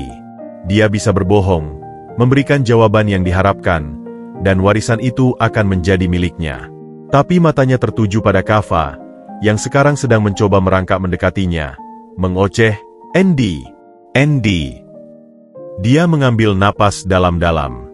Keputusan telah dibuat di hatinya jauh sebelum pertanyaan ini diajukan. "Dengan segala hormat, Pak Handoko," mulainya, suaranya sedikit bergetar tetapi jelas. "Awalnya, iya. Motivasi saya tulus-tulunya hanya untuk warisan. Saya melihat Kava sebagai sebuah transaksi, sebuah alat." Dia berhenti, memungut Kava yang sudah merangkak sampai ke kakinya dan mengangkatnya ke pangkuannya. Kava memainkan kancing bajunya dengan serius. "Tapi sesuatu berubah," lanjut Randy. Suaranya sekarang lebih lembut, penuh dengan perasaan yang tulus. "Dia mengajarkan saya sesuatu yang tidak bisa dibeli dengan semua warisan di dunia ini. Dia mengajarkan saya tentang cinta tanpa syarat, tentang tanggung jawab yang datang dari hati, bukan dari kewajiban, tentang menjadi seorang ayah." Dia menatap Pak Handoko. Matanya berkaca-kaca tetapi tidak malu. Jadi untuk menjawab pertanyaan Anda, tidak. Sekarang, sama sekali tidak. Saya mencintai anak saya. Warisan tidak lagi penting. Jika Bapak memutuskan bahwa saya tidak layak karenanya, saya terima. Yang penting adalah saya tidak kehilangan hak untuk menjadi ayah bagi Kava. Keheningan menyelimuti ruangan. Hanya suara cooing Kava yang memecah kesunyian. Pak Handoko memandangi Randy untuk waktu yang lama. Matanya yang tajam seolah menyelami jiwa Randy. Wajahnya yang biasanya sulit dibaca perlahan-lahan melunak. Sebuah senyuman yang hangat dan genuine akhirnya merekah. Pak Randy, ucap Pak Handoko perlahan, meletakkan dokumen-dokumennya di atas meja. Almarhum ayah Anda, Pak Gunawan, adalah orang yang sangat keras. Tapi dia bukan orang yang tidak berperasaan. Wasiat ini, syarat memiliki anak, bukan hanya tentang melanjutkan nama keluarga atau darah. Dia menjeda, memilih kata-katanya dengan hati-hati. Ini tentang memastikan bahwa orang yang mewarisi kerajaannya memiliki sesuatu yang lebih berharga untuk diperjuangkan daripada sekadar uang. Memiliki hati, memiliki cinta. Dia ingin memastikan Anda menemukan itu sebelum menjadi seorang raja, karena tanpa itu, kerajaan hanyalah sebuah penjara yang mewah. Randy terdiam, terpana oleh penjelasan itu. Air matanya akhirnya tumpah, mengalir bebas di pipinya. Kava, melihat air mata itu, mengeluarkan suara kecil khawatir dan meraih wajah Randy dengan tangan mungilnya. Pak Handoko mengangguk. Matanya juga berkaca-kaca. Verifikasi saya selesai, Pak Randy. Anda tidak hanya memenuhi syarat secara hukum, tetapi juga, dan yang lebih penting, secara spiritual. Selamat. Ayah Anda akan sangat bangga. Dia berdiri, menjabat tangan Randy yang masih terguncang. Saya akan memproses segala sesuatunya. Nikmatilah hari Anda dengan putra Anda. Setelah Pak Handoko pergi, Randy tetap duduk, memeluk Kava erat-erat. Rasanya seperti sebuah beban seberat gunung telah terlepas dari pundaknya. Dia tidak menyadari bahwa syarat terberat dari warisan itu bukanlah memiliki seorang anak, tetapi membiarkan seorang anak memiliki dirinya. Dan hari ini, di hadapan seorang notaris, ia lulus ujian yang sesungguhnya. Randy duduk terpaku di sofa, masih menggigil dari kelegaan dan kejutan setelah pengakuan dan pujian tak terduga dari Pak Handoko. Kava, yang merasakan perubahan energi pada ayah angkatnya, mendongak dengan mata penuh rasa ingin tahu, mengoceh pelan seolah bertanya. Randy memeluknya lebih erat, menempatkan sebuah ciuman lembut di atas kepala bayi itu, sebuah tindakan yang masih terasa baru dan ajaib baginya. Kita berhasil, nak, bisiknya, suaranya masih bergetar. Aku, ternyata sudah melakukan hal yang benar tanpa menyadarinya. Perasaannya bagai terbang. Beban yang selama ini menghantuinya, takut gagal, takut kehilangan warisan, takut dinilai, menguap begitu saja. Dia merasa ringan, lega, dan dipenuhi dengan sebuah kepastian baru tentang jalan hidupnya. Namun, perasaan euforia itu tidak berlangsung lama. Bel pintu berbunyi lagi, membuat Randy terkejut. Siapa lagi? Pak Handoko mungkin lupa sesuatu. Dengan masih menggendong Kava, ia berjalan ke pintu dan membukanya. Bukan Pak Handoko yang berdiri di sana, melainkan seorang kurir berpakaian resmi, memegang sebuah amplop besar berlogo kantor notaris yang sama. Pak Randy Maulana? Tanya kurir itu. Ya, iya, saya, jawab Randy, bingung. Saya diperintah untuk menyerahkan ini langsung ke tangan Anda. Mohon tanda tangan di sini. Dengan perasaan campur aduk, Randy menandatangani device sang kurir dan mengambil amplop itu. Rasanya berat, lebih dari sekadar selembar surat penyataan kelulusan. Setelah kurir pergi, Randy kembali ke ruang tamu, duduk, dan meletakkan Kava di playmatnya dengan mainan. Dengan jari yang tiba-tiba gemetar lagi, ia membuka amplop itu. Isinya bukan surat konfirmasi. Itu adalah selembar kertas berkop resmi lainnya, tetapi dengan header yang berbeda, syarat tambahan dan ujian kelayakan. Randy membacanya, dan dengan setiap kata, darahnya berubah menjadi dingin. Kepada YTH, Pak Randy Maulana. Berdasarkan wewenang yang diberikan oleh almarhum Pak Gunawan Maulana, setelah verifikasi awal syarat kepemilikan anak, Berikut adalah syarat tambahan yang harus dipenuhi untuk pencairan penuh warisan. Randy terus membaca. Matanya membelalak semakin lebar. Penerima warisan diwajibkan untuk mengikuti dan lulus dari program kelas persiapan kepengasuhan yang diselenggarakan oleh lembaga psikologi terakreditasi yang telah ditunjuk, dengan durasi minimal 40 jam dalam waktu 2 minggu ke depan. Dia membaca terus. Rasa leganya berubah menjadi kemarahan yang membara. Program ini mencakup penilaian teoritis dan praktis tentang kemampuan pengasuhan, manajemen emosi, dan komitmen jangka panjang. Kelulusan akan ditentukan oleh fasilitator bersertifikat dan laporannya akan menjadi pertimbangan final untuk pencairan atau pembatalan warisan. Randy melemparkan kertas itu ke meja, berdiri, dan berjalan mondar-mandir seperti singa yang terkungkung. Tidak bisa dipercaya. Hardiknya pada ruangan yang kosong membuat Kava melompat dan wajahnya berkerut, siap menangis. Ini penghinaan. Aku sudah jujur. Aku sudah berubah. Apa lagi yang mereka inginkan? Haruskah aku menyusui dia sendiri? Teleponnya berdering. Itu Dirga. Randy. Apa-apaan ini? Sambar Dirga tanpa salam. Suaranya penuh amarah dan Randy bisa mendengarnya. Kepuasan yang tersembunyi. Aku baru dapat kopi dari notaris tentang syarat tambahan ini. Kelas pengasuhan? Mereka mempermalukanmu. Mereka menganggapmu tidak becus. Randy mencoba menenangkan diri, menarik napas dalam-dalam. Ini bukan urusanmu, Dirga. Bukan urusanku, ini urusan perusahaan. Jika berita ini bocor, harga saham kita bisa anjlok. Citramu sebagai pemimpin yang kuat akan hancur. Kau akan jadi bahan tertawaan, hardik Dirga. Kau harus melawan ini, Randy. Tantang surat wasiat itu di pengadilan. Ini sudah keterlaluan. Lalu apa yang kau sarankan? Tanya Randy, suaranya tegang. Serahkan bayi itu pada panti asuhan lagi. Katakan saja itu tidak berhasil. Lalu kita hadapi tantangan hukumnya. Dengan uang kita bisa menang. Warisan itu hakmu, desis Dirga penuh bujukan. Randy memandang Kava, yang sekarang melihatnya dengan mata besar, penuh kepercayaan, seolah mengerti bahwa sesuatu yang penting sedang terjadi. Kata Andy, yang polos itu terngiang di kepalanya. Tidak, kata Randy, suaranya tiba-tiba tenang, penuh keyakinan. Tidak, apa maksudmu tidak? Sergah Dirga. Tidak percaya. Aku tidak akan menyerah pada anakku. Dan aku tidak akan menantang wasiat ayahku. Jawab Randy, mantap. Jika ini ujian yang harus kujalani untuk membuktikan bahwa aku layak menjadi ayahnya Kava, dan layak mendapatkan warisan ayahku, maka akan kulakukan. Kau sudah gila. Kau akan menghancurkan segalanya untuk sebuah bayi. Dia bukan sebuah bayi, Dirga, potong Randy. Suaranya meninggi penuh emosi. Dia adalah anakku. Dan jika menjadi ayah yang baik berarti harus melalui ujian, maka akan kujalani. Sekarang, urusan perusahaan ada di tanganmu untuk sementara. Jangan ganggu aku lagi. Dia menutup telepon sebelum Dirga sempat membalas, lalu melemparkan ponselnya ke sofa. Dia berlutut di depan Kava, mengambil mainan yang hampir membuatnya menangis tadi dan memberikannya kembali. Jangan takut, sayang, bisiknya, suaranya lembut. Ayah di sini.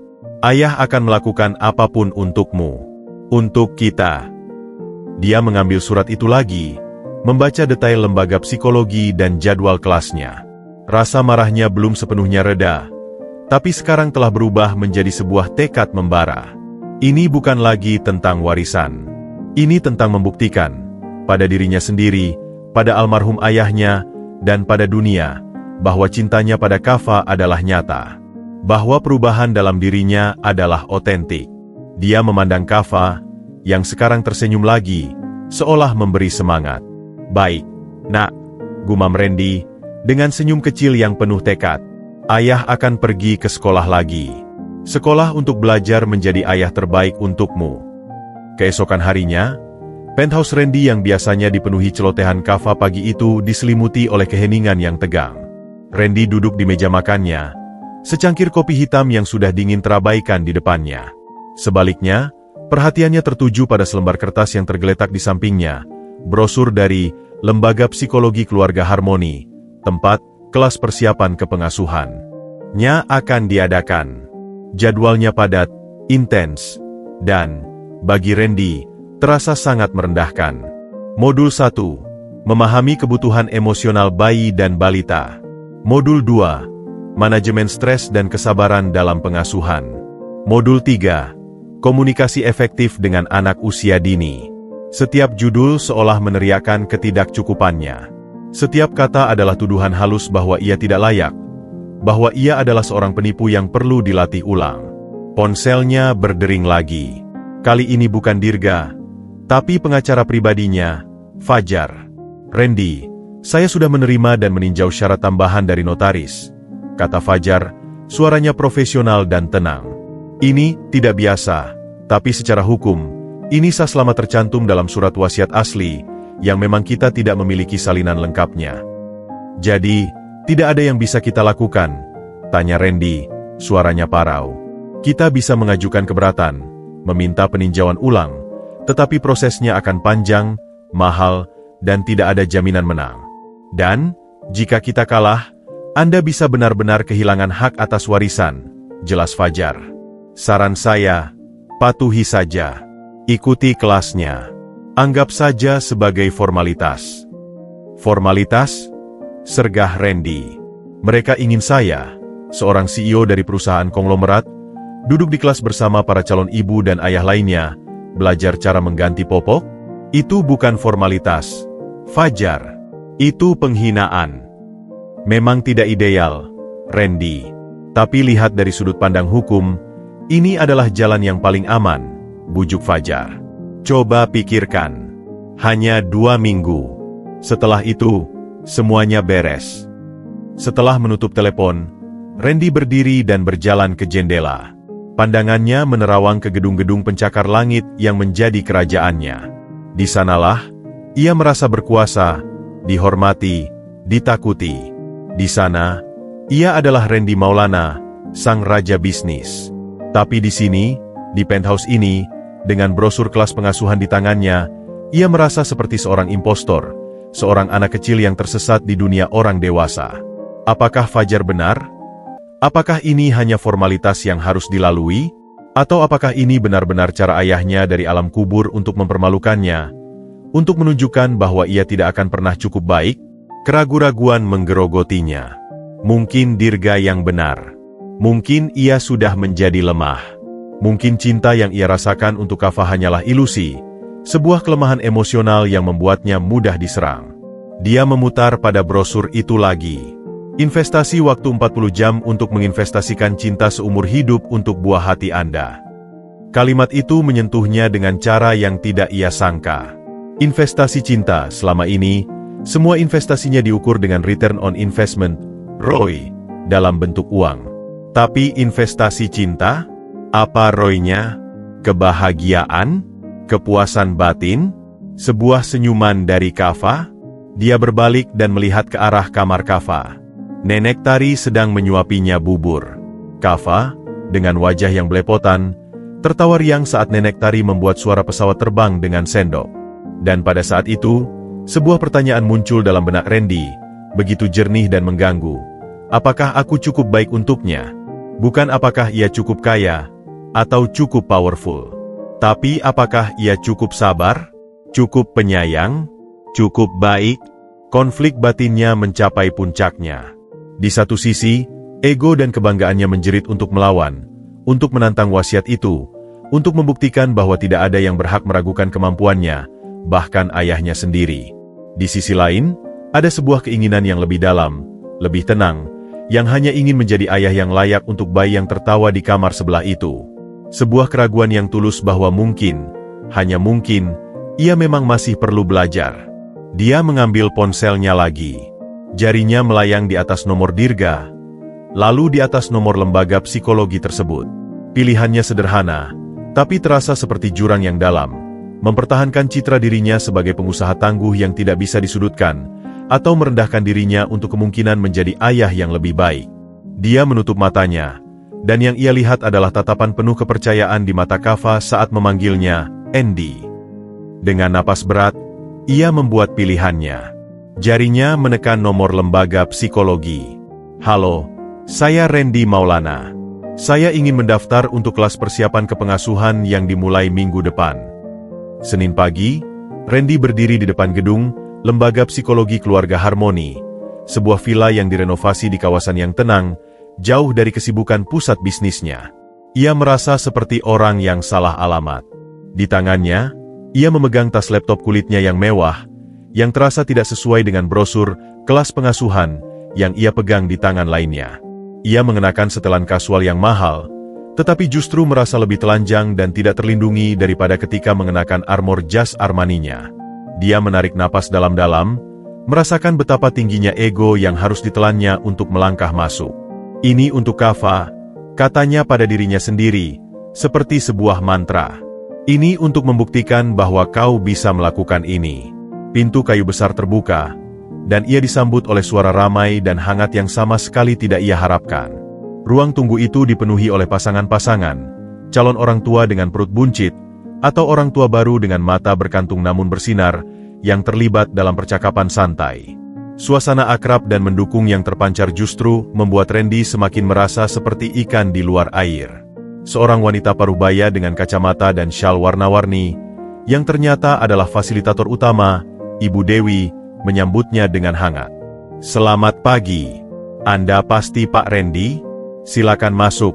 Silakan masuk. Senang sekali Anda bisa bergabung. Randy hanya mengangguk kaku, menghindari kontak mata dengan peserta lain yang penasaran. Ia memilih kursi di barisan belakang, dekat jendela, berharap bisa tidak terlihat. Kelas dimulai. Ibu Dewi berbicara tentang ikatan emosional, tentang pentingnya kehadiran bukan hanya fisik tetapi juga mental, tentang bagaimana tangisan bayi adalah bahasa mereka yang perlu dipelajari. Jadi, siapa yang ingin berbagi pengalaman pertama mereka menangani tangisan bayi yang tidak bisa dihentikan? Tanya Ibu Dewi dengan semangat. Beberapa tangan mengacung. Seorang calon ibu bercerita tentang kepanikannya. Seorang ayah baru bercerita tentang betapa tidak berdayanya ia merasa. Mereka tertawa bersama, berbagi cerita, saling. Randy duduk diam. Pengalamannya? Ia membayangkan dirinya bercerita. Ya, saya membeli bayi saya dari panti asuhan untuk mendapatkan warisan, dan suatu malam saya memarahinya agar diam. Ia menyeringai dalam hati. Tidak, terima kasih. Tak lama kemudian, sesi roleplay dimulai. Peserta berpasangan untuk mempraktikkan teknik menenangkan bayi. Pak Randy, panggil Ibu Dewi dengan riang. Mau mencoba dengan Ibu Sari di sini. Semua mata tertuju padanya. Randy merasa darahnya mendidih. Ini adalah penghinaan tertinggi, berakting seolah-olah ia peduli di depan orang banyak. Dengan hormat, Ibu, saya pikir saya akan mengamati saja untuk sesi ini. Jawabnya, berusaha menjaga nada sopan. Ibu Dewi tersenyum memahami. Tidak apa-apa, Pak. Tapi ingat, di sini kita semua belajar. Tidak ada yang akan menghakimi.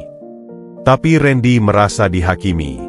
Setiap tawa, setiap pandangan sekilas, ia tangkap sebagai cibiran terhadapnya, sisi kaku yang tidak tahu cara menjadi ayah.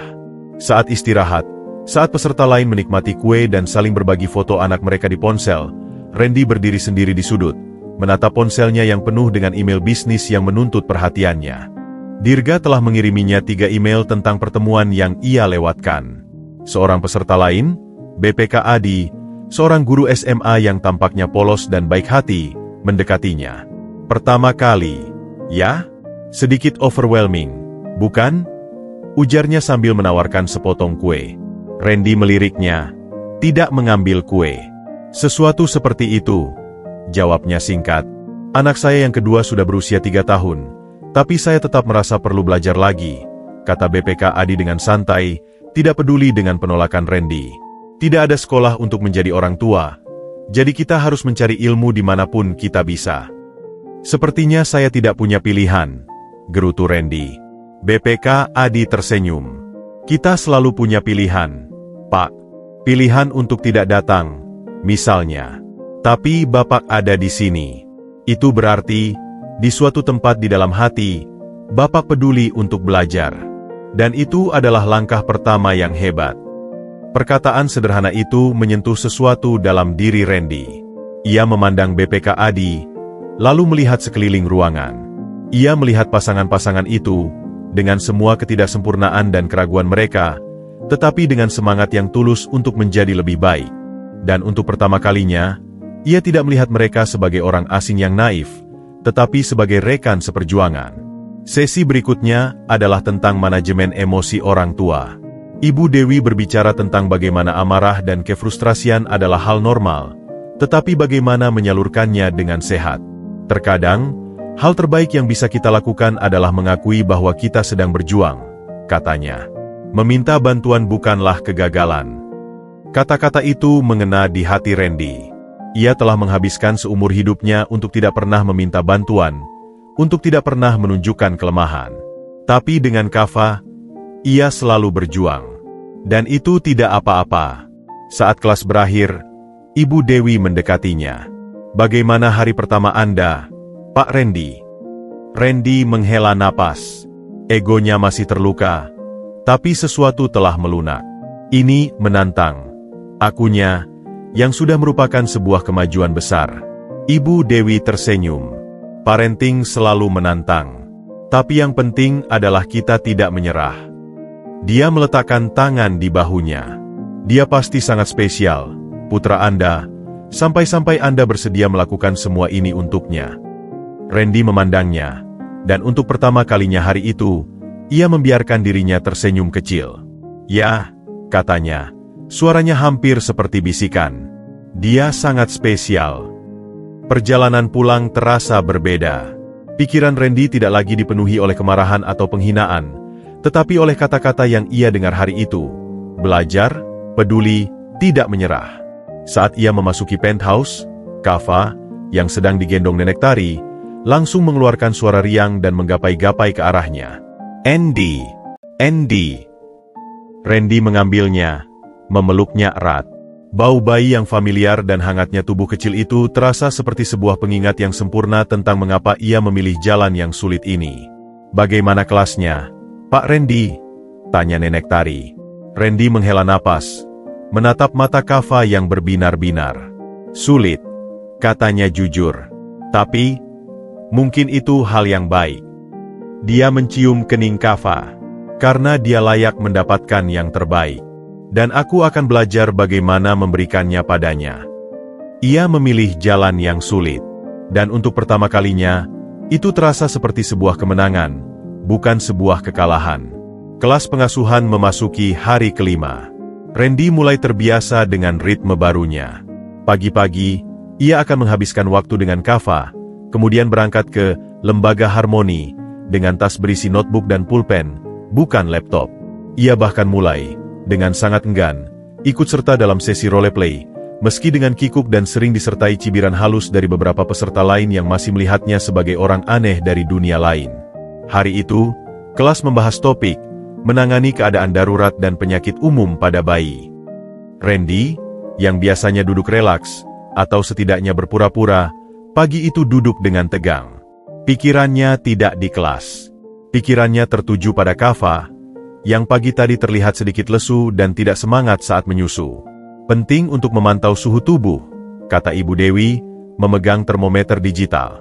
Demam adalah tanda bahwa tubuh sedang melawan sesuatu. Randy mencatat dengan cepat, tapi jiwanya tidak tenang. Sebuah firasat buruk menggelayuti hatinya. Tiba-tiba, ponselnya bergetar di saku. Itu adalah panggilan dari Nenek Tari. Jantungnya berdebar kencang. Nenek Tari tahu jadwalnya dan tidak pernah menelepon selama kelas kecuali dalam keadaan darurat. Dulu sebentar, Ibu, bisiknya pada Ibu Dewi sebelum bergegas keluar ruangan. Pak Randy, suara Nenek Tari di telepon panik, hampir menangis. Kava panas sekali, tubuhnya menggigil, dan dia menangis terus, tapi lemas. Saya sudah coba kompres, tapi tidak turun-turun. Randy merasa darahnya membeku. Semua teori yang baru saja ia dengar berubah menjadi momok yang nyata dan menakutkan. Sudah ukur suhunya? Tanyanya, berusaha tenang meski tangannya gemetar. 39,5. Pak, dia sangat panas. Angka itu menggedor kepalanya seperti palu. Itu tinggi. Sangat tinggi. Pakaikan dia baju yang nyaman. Aku langsung pulang. Kita ke rumah sakit. Perintah Randy, suaranya tegas menutupi kepanikannya. Dia masuk kembali ke ruangan kelas dengan wajah pucat. Ibu Dewi, saya harus pergi. Anak saya demam tinggi, katanya, tanpa peduli pada tatapan peserta lain. Ibu Dewi langsung memahami. Tentu, Pak Randy. Silakan. Ingat, tetap tenang. Bayi bisa merasakan jika kita panik. Randy tidak mendengar sisa kalimatnya. Ia sudah berlari menuju mobilnya. Hatinya berdebar-debar ketakutan. Pikiran-pikiran buruk menerpanya. Apa yang terjadi? Apakah ini serius? Apakah aku lalai? Perjalanan pulang terasa seperti mimpi buruk. Ia melanggar beberapa lampu merah, sesuatu yang tidak pernah dilakukannya. Saat tiba di penthouse, ia menemukan nenek tari sudah siap dengan kava yang terbungkus selimut. Wajahnya merah padam dan menangis lemah. Andy. Rengek kava, suaranya parau dan menyayat hati. Randy mengambilnya. Tubuh kava terasa seperti bara api di tangannya. Ketakutan yang ia rasakan begitu dalam, begitu primal, hingga membuatnya hampir muntah. Mereka bergegas ke unit gawat darurat rumah sakit anak terdekat. Segalanya berlangsung seperti blur. Dokter yang berbicara, perawat yang memasang infus pada tangan mungil kava yang membuatnya menjerit kesakitan, bunyi monitor yang konstan, semuanya terasa seperti adegan dari film horor. Akhirnya, setelah suntikan dan obat penurun demam, kava tertidur lelah di boks rumah sakitnya. Ruang isolasi itu sunyi, hanya diselingi bunyi beep monitor dan napas kecil kava. Nenek tari pulang untuk mengambil beberapa keperluan. Randy duduk sendirian di samping boks, memegangi tangan kecil kava yang ditusuk infus. Ia menatap wajah bayinya yang pucat, dan untuk pertama kalinya sejak semua ini dimulai, Randy merasa benar-benar tidak berdaya. Uangnya tidak bisa menyembuhkan. Kekuasaannya tidak bisa mengusir penyakit. Ia hanya bisa duduk dan menunggu. Seorang dokter muda memasuki ruangan. Kondisinya sudah stabil, Pak. Demamnya mulai turun perlahan. Kami masih menunggu hasil lab, tapi sepertinya ini infeksi virus yang lumayan kuat. Apakah ini karena saya? Tanya Randy, suaranya serak. Apakah saya lalai? Tidak menjaga kebersihan dengan benar. Dokter itu meletakkan tangan di bahunya. Tidak selalu ada yang bisa disalahkan, Pak. Bayi memang rentan. Yang penting sekarang dia dirawat dengan baik. Dokter itu melihat cara Randy memegangi tangan kava. Dia butuh kehadiran Anda. Sentuhan dan suara orang tua adalah obat terbaik selain obat-obatan. Setelah dokter pergi, Randy menundukkan kepalanya, bersandar di pinggiran boks. Air matanya menetes lagi, tetapi kali ini air mata kelegaan, ketakutan, dan penyesalan yang dalam. Aku di sini, Nak, bisiknya, suaranya bergetar. Ayah di sini. Ayah tidak kemana-mana. Dia tinggal di sana sepanjang malam. Tidak peduli pada telepon yang berderet dari kantor. Tidak peduli pada email yang menumpuk. Dunia menyempit hanya menjadi ruangan rumah sakit ini, bunyi monitor, dan napas kecil anaknya. Keesokan paginya, saat matahari mulai menyinari ruangan, Kava membuka matanya. Demamnya sudah turun drastis. Dia melihat Randy yang masih duduk di sampingnya, dengan mata berkantung dan janggut yang mulai tumbuh. Andy, ocehnya, lemah namun jelas. Randy tersenyum, sebuah senyuman yang penuh kelegaan dan cinta yang tak terhingga. Dia meraih tangan kecil Kava lagi. Iya, sayang. Ayah di sini. Pada malam yang panjang dan menakutkan itu, di ruang rumah sakit yang steril, Randy Maulana lulus dari ujian yang paling penting. Ujian ketakutan, ketidakberdayaan, dan cinta tanpa syarat. Ia menyadari bahwa menjadi orang tua bukan tentang mengetahui semua jawaban, tetapi tentang hadir sepenuhnya, bahkan, dan terutama, di saat-saat paling menakutkan. Dan pelajaran itu tidak akan pernah ia dapatkan di kelas manapun. Kava akhirnya dinyatakan sembuh dan boleh pulang dari rumah sakit setelah 3 hari dirawat. 3 hari yang terasa seperti 3 tahun bagi Randy. Ia membawa pulang putranya bukan hanya dengan tas berisi obat-obatan, tetapi juga dengan sebuah pencerahan yang dalam dan mengubah hidup. Penthouse-nya yang mewah terasa seperti istana yang menyambut sang pangeran kecil yang telah berjuang. Nenek Tari telah menghias ruangan dengan balon dan menyiapkan makanan sehat kesukaan Kava. Namun, yang paling mencolok adalah perubahan pada Randy sendiri. Ego dan kedinginannya telah luruh, digantikan oleh sebuah kerendahan hati dan ketenangan yang baru. Keesokan harinya adalah hari terakhir, kelas persiapan kepengasuhan. Randy memasuki ruangan dengan keyakinan yang berbeda. Tas laptop kulitnya digantikan oleh tas ransel biasa yang berisi notebooknya yang penuh dengan catatan dan coretan. Ia bahkan membawa beberapa foto Kava yang sudah dicetak. Peserta lain menyapanya dengan hangat. Beberapa bahkan telah mendengar tentang rawat inap Kava dan menyampaikan simpati mereka. Randy membalasnya dengan tulus. Sesuatu yang tidak akan ia lakukan seminggu yang lalu. Kelas hari itu adalah sesi terakhir, refleksi dan komitmen ke depan. Ibu Dewi meminta setiap peserta untuk berbagi pelajaran terbesar yang mereka dapatkan selama kursus. Satu persatu, para calon orang tua dan orang tua baru berbicara. Tentang kesabaran, tentang cinta tanpa syarat, tentang menikmati momen-momen kecil. Lalu, giliran Randy. Semua mata tertuju padanya. Biasanya, ia akan merasa tersudut. Tetapi hari ini, ia hanya menarik napas dalam-dalam dan berdiri. Ibu Dewi, teman-teman sekelas. Mulainya, suaranya jernih dan tenang, tanpa kesan kaku atau defensif. Ketika saya pertama kali datang ke sini, saya marah. Saya merasa dipermalukan. Saya adalah seorang CEO yang terbiasa memerintah, dan tiba-tiba saya disuruh kembali ke bangku sekolah untuk belajar hal-hal yang saya anggap sepele. Dia berhenti, memandangi foto Kava di tangannya. Tapi kemudian, anak saya, Kava, jatuh sakit. Demamnya sangat tinggi, dan saya merasa tidak berdaya. Uang saya tidak bisa menyembuhkannya. Jabatan saya tidak bisa menakuti virusnya. Saya hanya bisa duduk di sampingnya, memegangi tangannya, dan berdoa. Suasana di ruangan hening. Semua orang mendengarkan dengan saksama. Di saat ketakutan yang paling dalam itulah, saya menyadari sesuatu. Semua teori yang kita pelajari di sini, tentang membaca tangisan, tentang menanggapi kebutuhan, tentang kehadiran, itu bukan hanya teori. Itu adalah bahasa cinta. Dan saya hampir saja melewatkannya karena ego saya. Dia menatap Ibu Dewi. Ibu pernah berkata bahwa terkadang kita perlu mengakui bahwa kita sedang berjuang. Nah, saya di sini untuk mengakuinya. Saya berjuang. Menjadi ayah adalah perjuangan terberat dan terindah yang pernah saya jalani. Air mata mulai menggenang di matanya, tetapi kali ini ia tidak berusaha menyembunyikannya.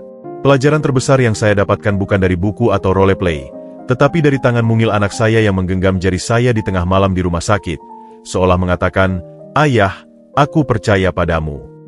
Saya belajar bahwa menjadi orang tua bukan tentang menjadi sempurna. Ini tentang hadir. Tentang menunjukkan cinta, bahkan, dan terutama, ketika kita merasa takut dan tidak tahu harus berbuat apa. Dia menghela napas. Jadi, komitmen saya ke depan adalah untuk tidak pernah berhenti belajar. Untuk selalu mendengarkan. Dan untuk memastikan bahwa anak saya tahu, setiap hari, bahwa dia dicintai bukan karena apa yang dia lakukan, tetapi karena siapa dirinya.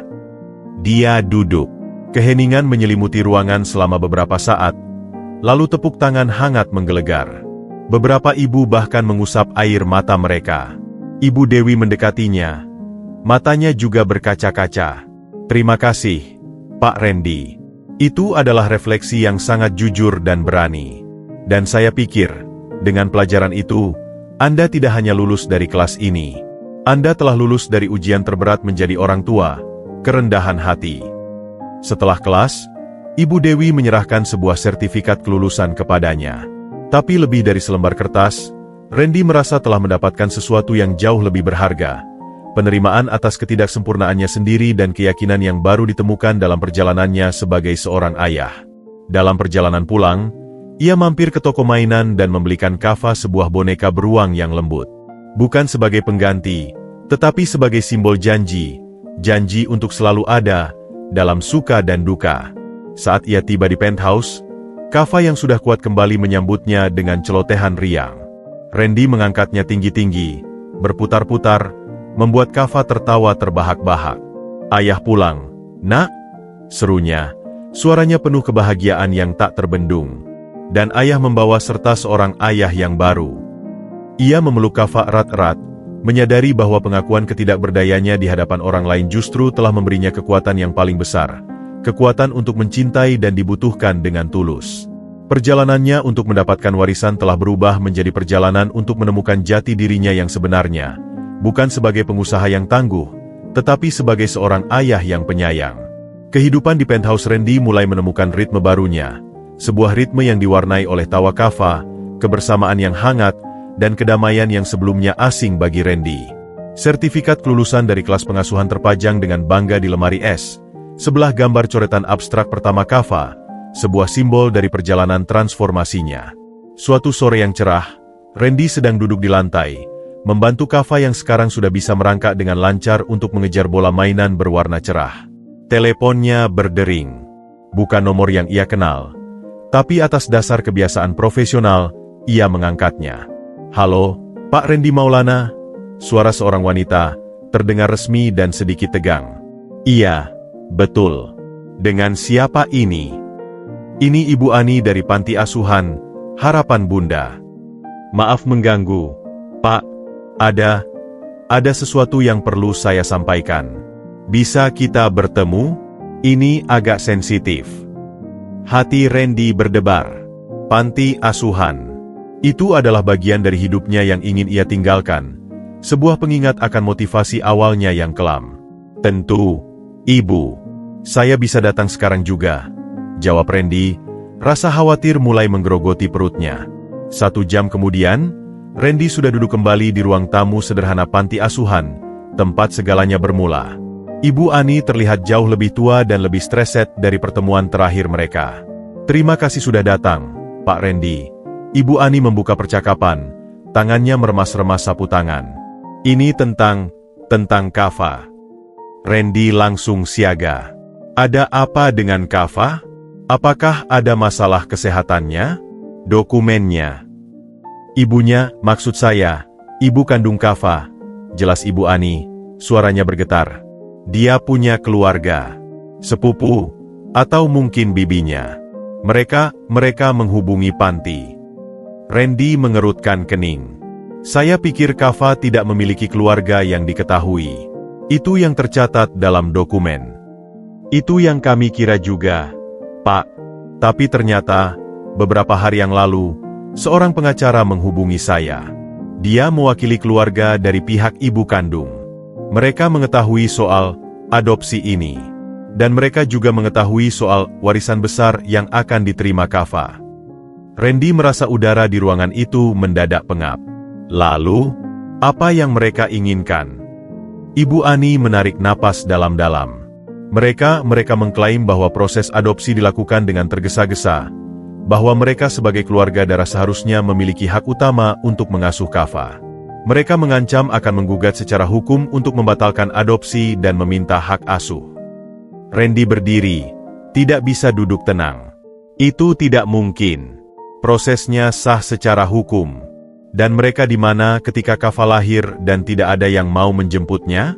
Di mana mereka ketika Kava butuh keluarga? "Iya, Pak, saya tahu." Ibu Ani terlihat sangat bersalah. Tapi pengacaranya, dia tampak serius. Dia bilang mereka punya bukti bahwa sumbangan besar Bapak ke panti adalah bentuk pembelian bayi yang disamarkan. Mereka akan menggunakan itu untuk menggambarkan Bapak sebagai orang yang tidak bermoral dan tidak layak jadi orang tua. Randy merasa seperti ditampar.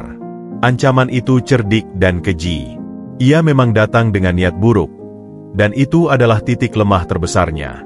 "Apakah mereka menginginkan uang?" tanya Randy, suaranya dingin. "Itu kesannya, Pak." Pengacaranya bilang, "Keluarga ini hanya menginginkan yang terbaik untuk Kava, dan mereka khawatir dengan motivasi Bapak." Tapi, nada bicaranya seperti memeras. Randy berjalan mondar-mandir di ruangan kecil itu. Kemarahan, ketakutan, dan rasa bersalah bergolak dalam dirinya. Ini adalah mimpi buruk terbesarnya. Ia bisa kehilangan Kava. Bukan karena ia tidak layak, tetapi karena kesalahan masa lalunya yang datang untuk menghantuinya. Ibu Ani, katanya, berhenti dan menatap wanita itu. Apakah ibu bersedia bersaksi untuk saya? Bahwa sumbangan itu adalah sumbangan, terlepas dari motivasi saya saat itu, dan bahwa keluarga ini tidak pernah muncul sebelumnya. Ibu Ani menunduk. Saya akan mencoba, Pak Randy. Tapi pengacaranya, dia mengancam akan membawa panti ini ke dalam masalah juga. Soal perizinan, soal administrasi, kami sangat rentan. Air matanya akhirnya tumpah. Saya sangat menyesal, Pak. Saya tahu saya salah karena menerima sumbangan itu dengan cepat waktu itu. Saya hanya memikirkan anak-anak lainnya yang butuh makan. Randy melihat penderitaan Ibu Ani dan kemarahannya mereda. Mereka berdua terjebak dalam konsekuensi dari keputusan mereka di masa lalu. Ini bukan salah ibu, katanya, suaranya lebih lembut. Ini salah saya. Saya yang datang dengan niat buruk. Dia menarik napas. Saya akan menghadapi ini. Ibu tidak perlu khawatir. Lindungi panti ini dan anak-anak lainnya. Perjalanan pulang terasa sangat panjang. Pikiran Randy berputar-putar. Ia membutuhkan pengacara terbaik. Ia harus melawan. Tapi di tengah semua itu, sebuah ketakutan yang lebih dalam menghantuinya. Apakah Kava akan lebih baik dengan keluarga darahnya? Apakah ia, dengan masa lalunya yang kelam, pantas mempertahankan anak itu? Saat ia tiba di penthouse, Nenek Tari sedang menyuapi Kava makan malam. Kava, dengan wajahnya yang cerah dan penuh bubur, melihatnya dan mengeluarkan suara riang. Andy! Dadah, ucapnya, mengayunkan sendok kecilnya. Pada saat itu, semua keraguan dan ketakutan Randy menguap. Ia melihat anaknya. Bukan sebuah proyek, bukan sebuah alat, tetapi anaknya. Anak yang telah mengajarinya arti cinta. Anak yang memanggilnya, ayah. Dia berlutut dan memeluk Kava erat-erat, tidak peduli bubur yang menempel di bajunya. Tidak ada yang akan mengambilmu dariku, nak. Bisiknya, suaranya bertekad. Ayah berjanji. Ancaman itu nyata dan berbahaya.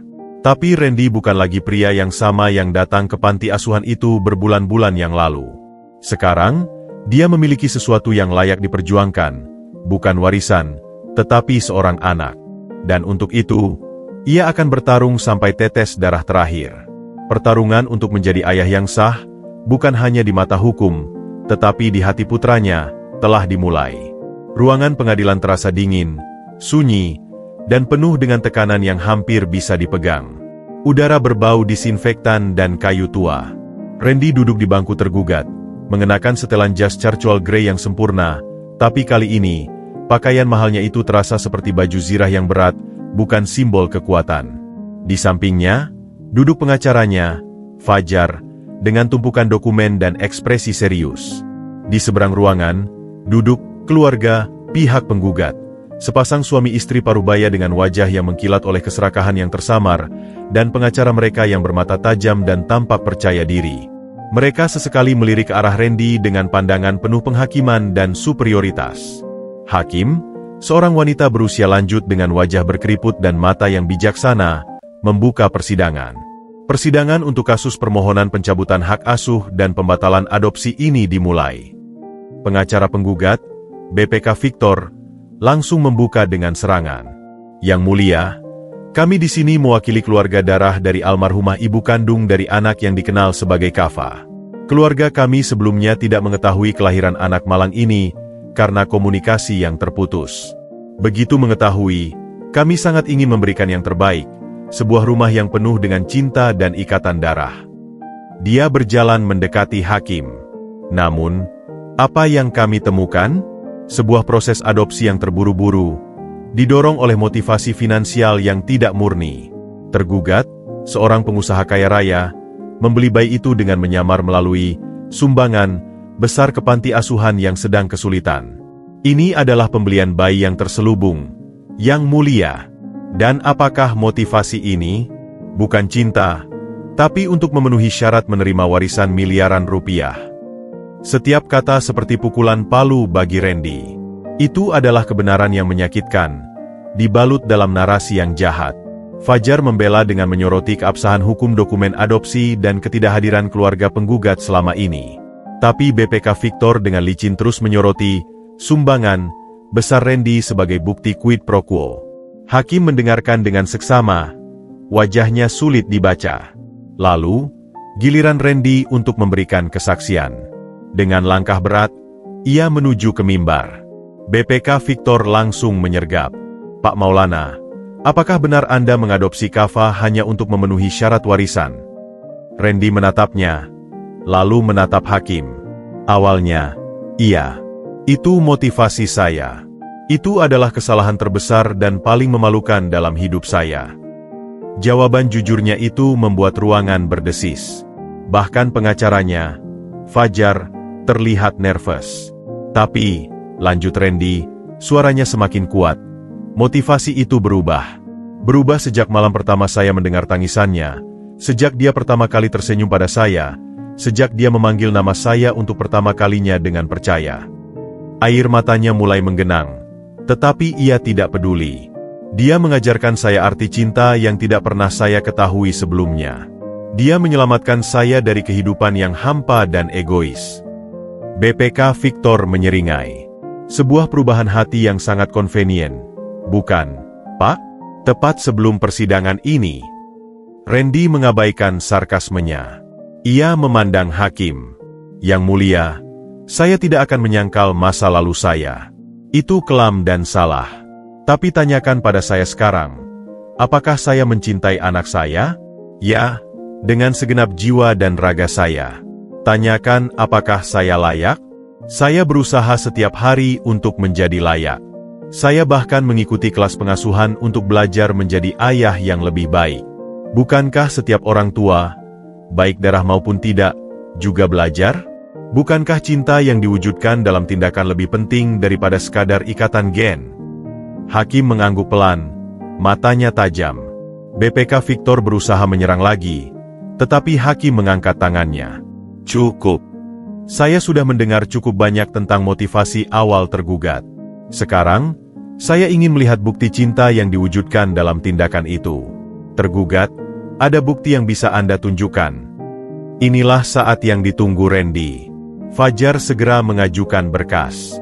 Yang mulia, izinkan kami menyerahkan portfolio dokumentasi perkembangan anak, laporan dari pengasuh bersertifikat, dan yang paling penting, sertifikat kelulusan tergugat dari program kelas persiapan kepengasuhan yang diikutinya setelah adopsi, yang menunjukkan komitmen jangka panjangnya.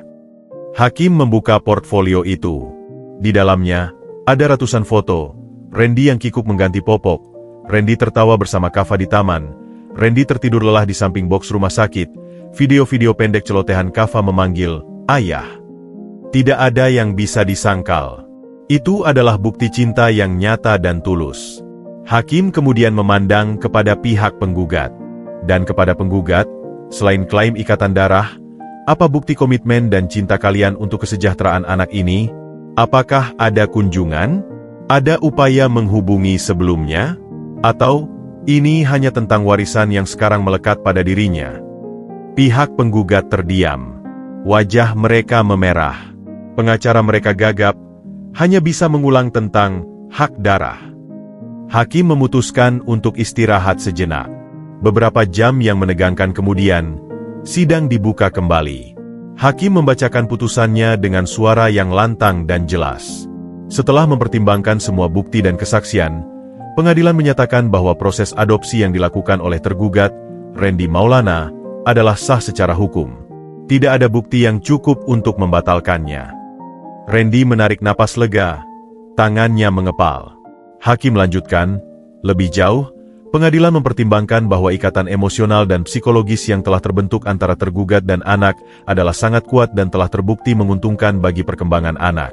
Klaim hak asuh berdasarkan ikatan darah, tanpa disertai bukti komitmen dan kepedulian sebelumnya, adalah lemah dan diduga kuat hanya dimotivasi oleh kepentingan finansial. Dia menatap keras ke arah pihak penggugat. Oleh karena itu, permohonan pencabutan hak asuh dan pembatalan adopsi ditolak. Keputusan ini adalah final dan mengikat. Randy menutup matanya. Air mata kelegaan mengalir deras di pipinya. Dia tidak peduli siapa yang melihat. Dia telah menang. Dia tidak kehilangan Kava. Pihak penggugat meninggalkan ruangan dengan wajah masam dan marah. Fajar menepuk punggung Randy.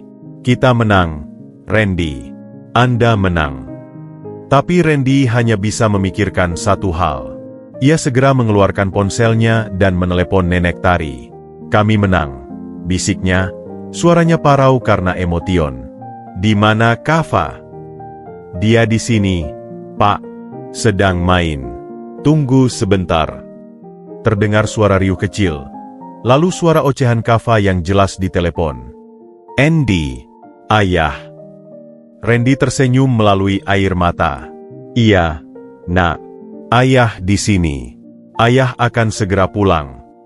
Saat ia berjalan keluar dari gedung pengadilan, diterpa sinar matahari, ia merasa sebuah beban yang sangat besar telah diangkat dari pundaknya. Kemenangan ini bukan tentang memenangkan perkara atau warisan. Ini adalah kemenangan cinta atas keserakahan, kemenangan keluarga yang dipilih atas ikatan darah yang kosong, kemenangan seorang ayah atas ketakutannya sendiri. Dia tidak hanya memenangkan hak untuk menjaga anaknya, ia memenangkan keyakinan bahwa ia memang layak untuk disebut seorang ayah. Dan itu adalah kemenangan sejati satu-satunya yang pernah ia inginkan.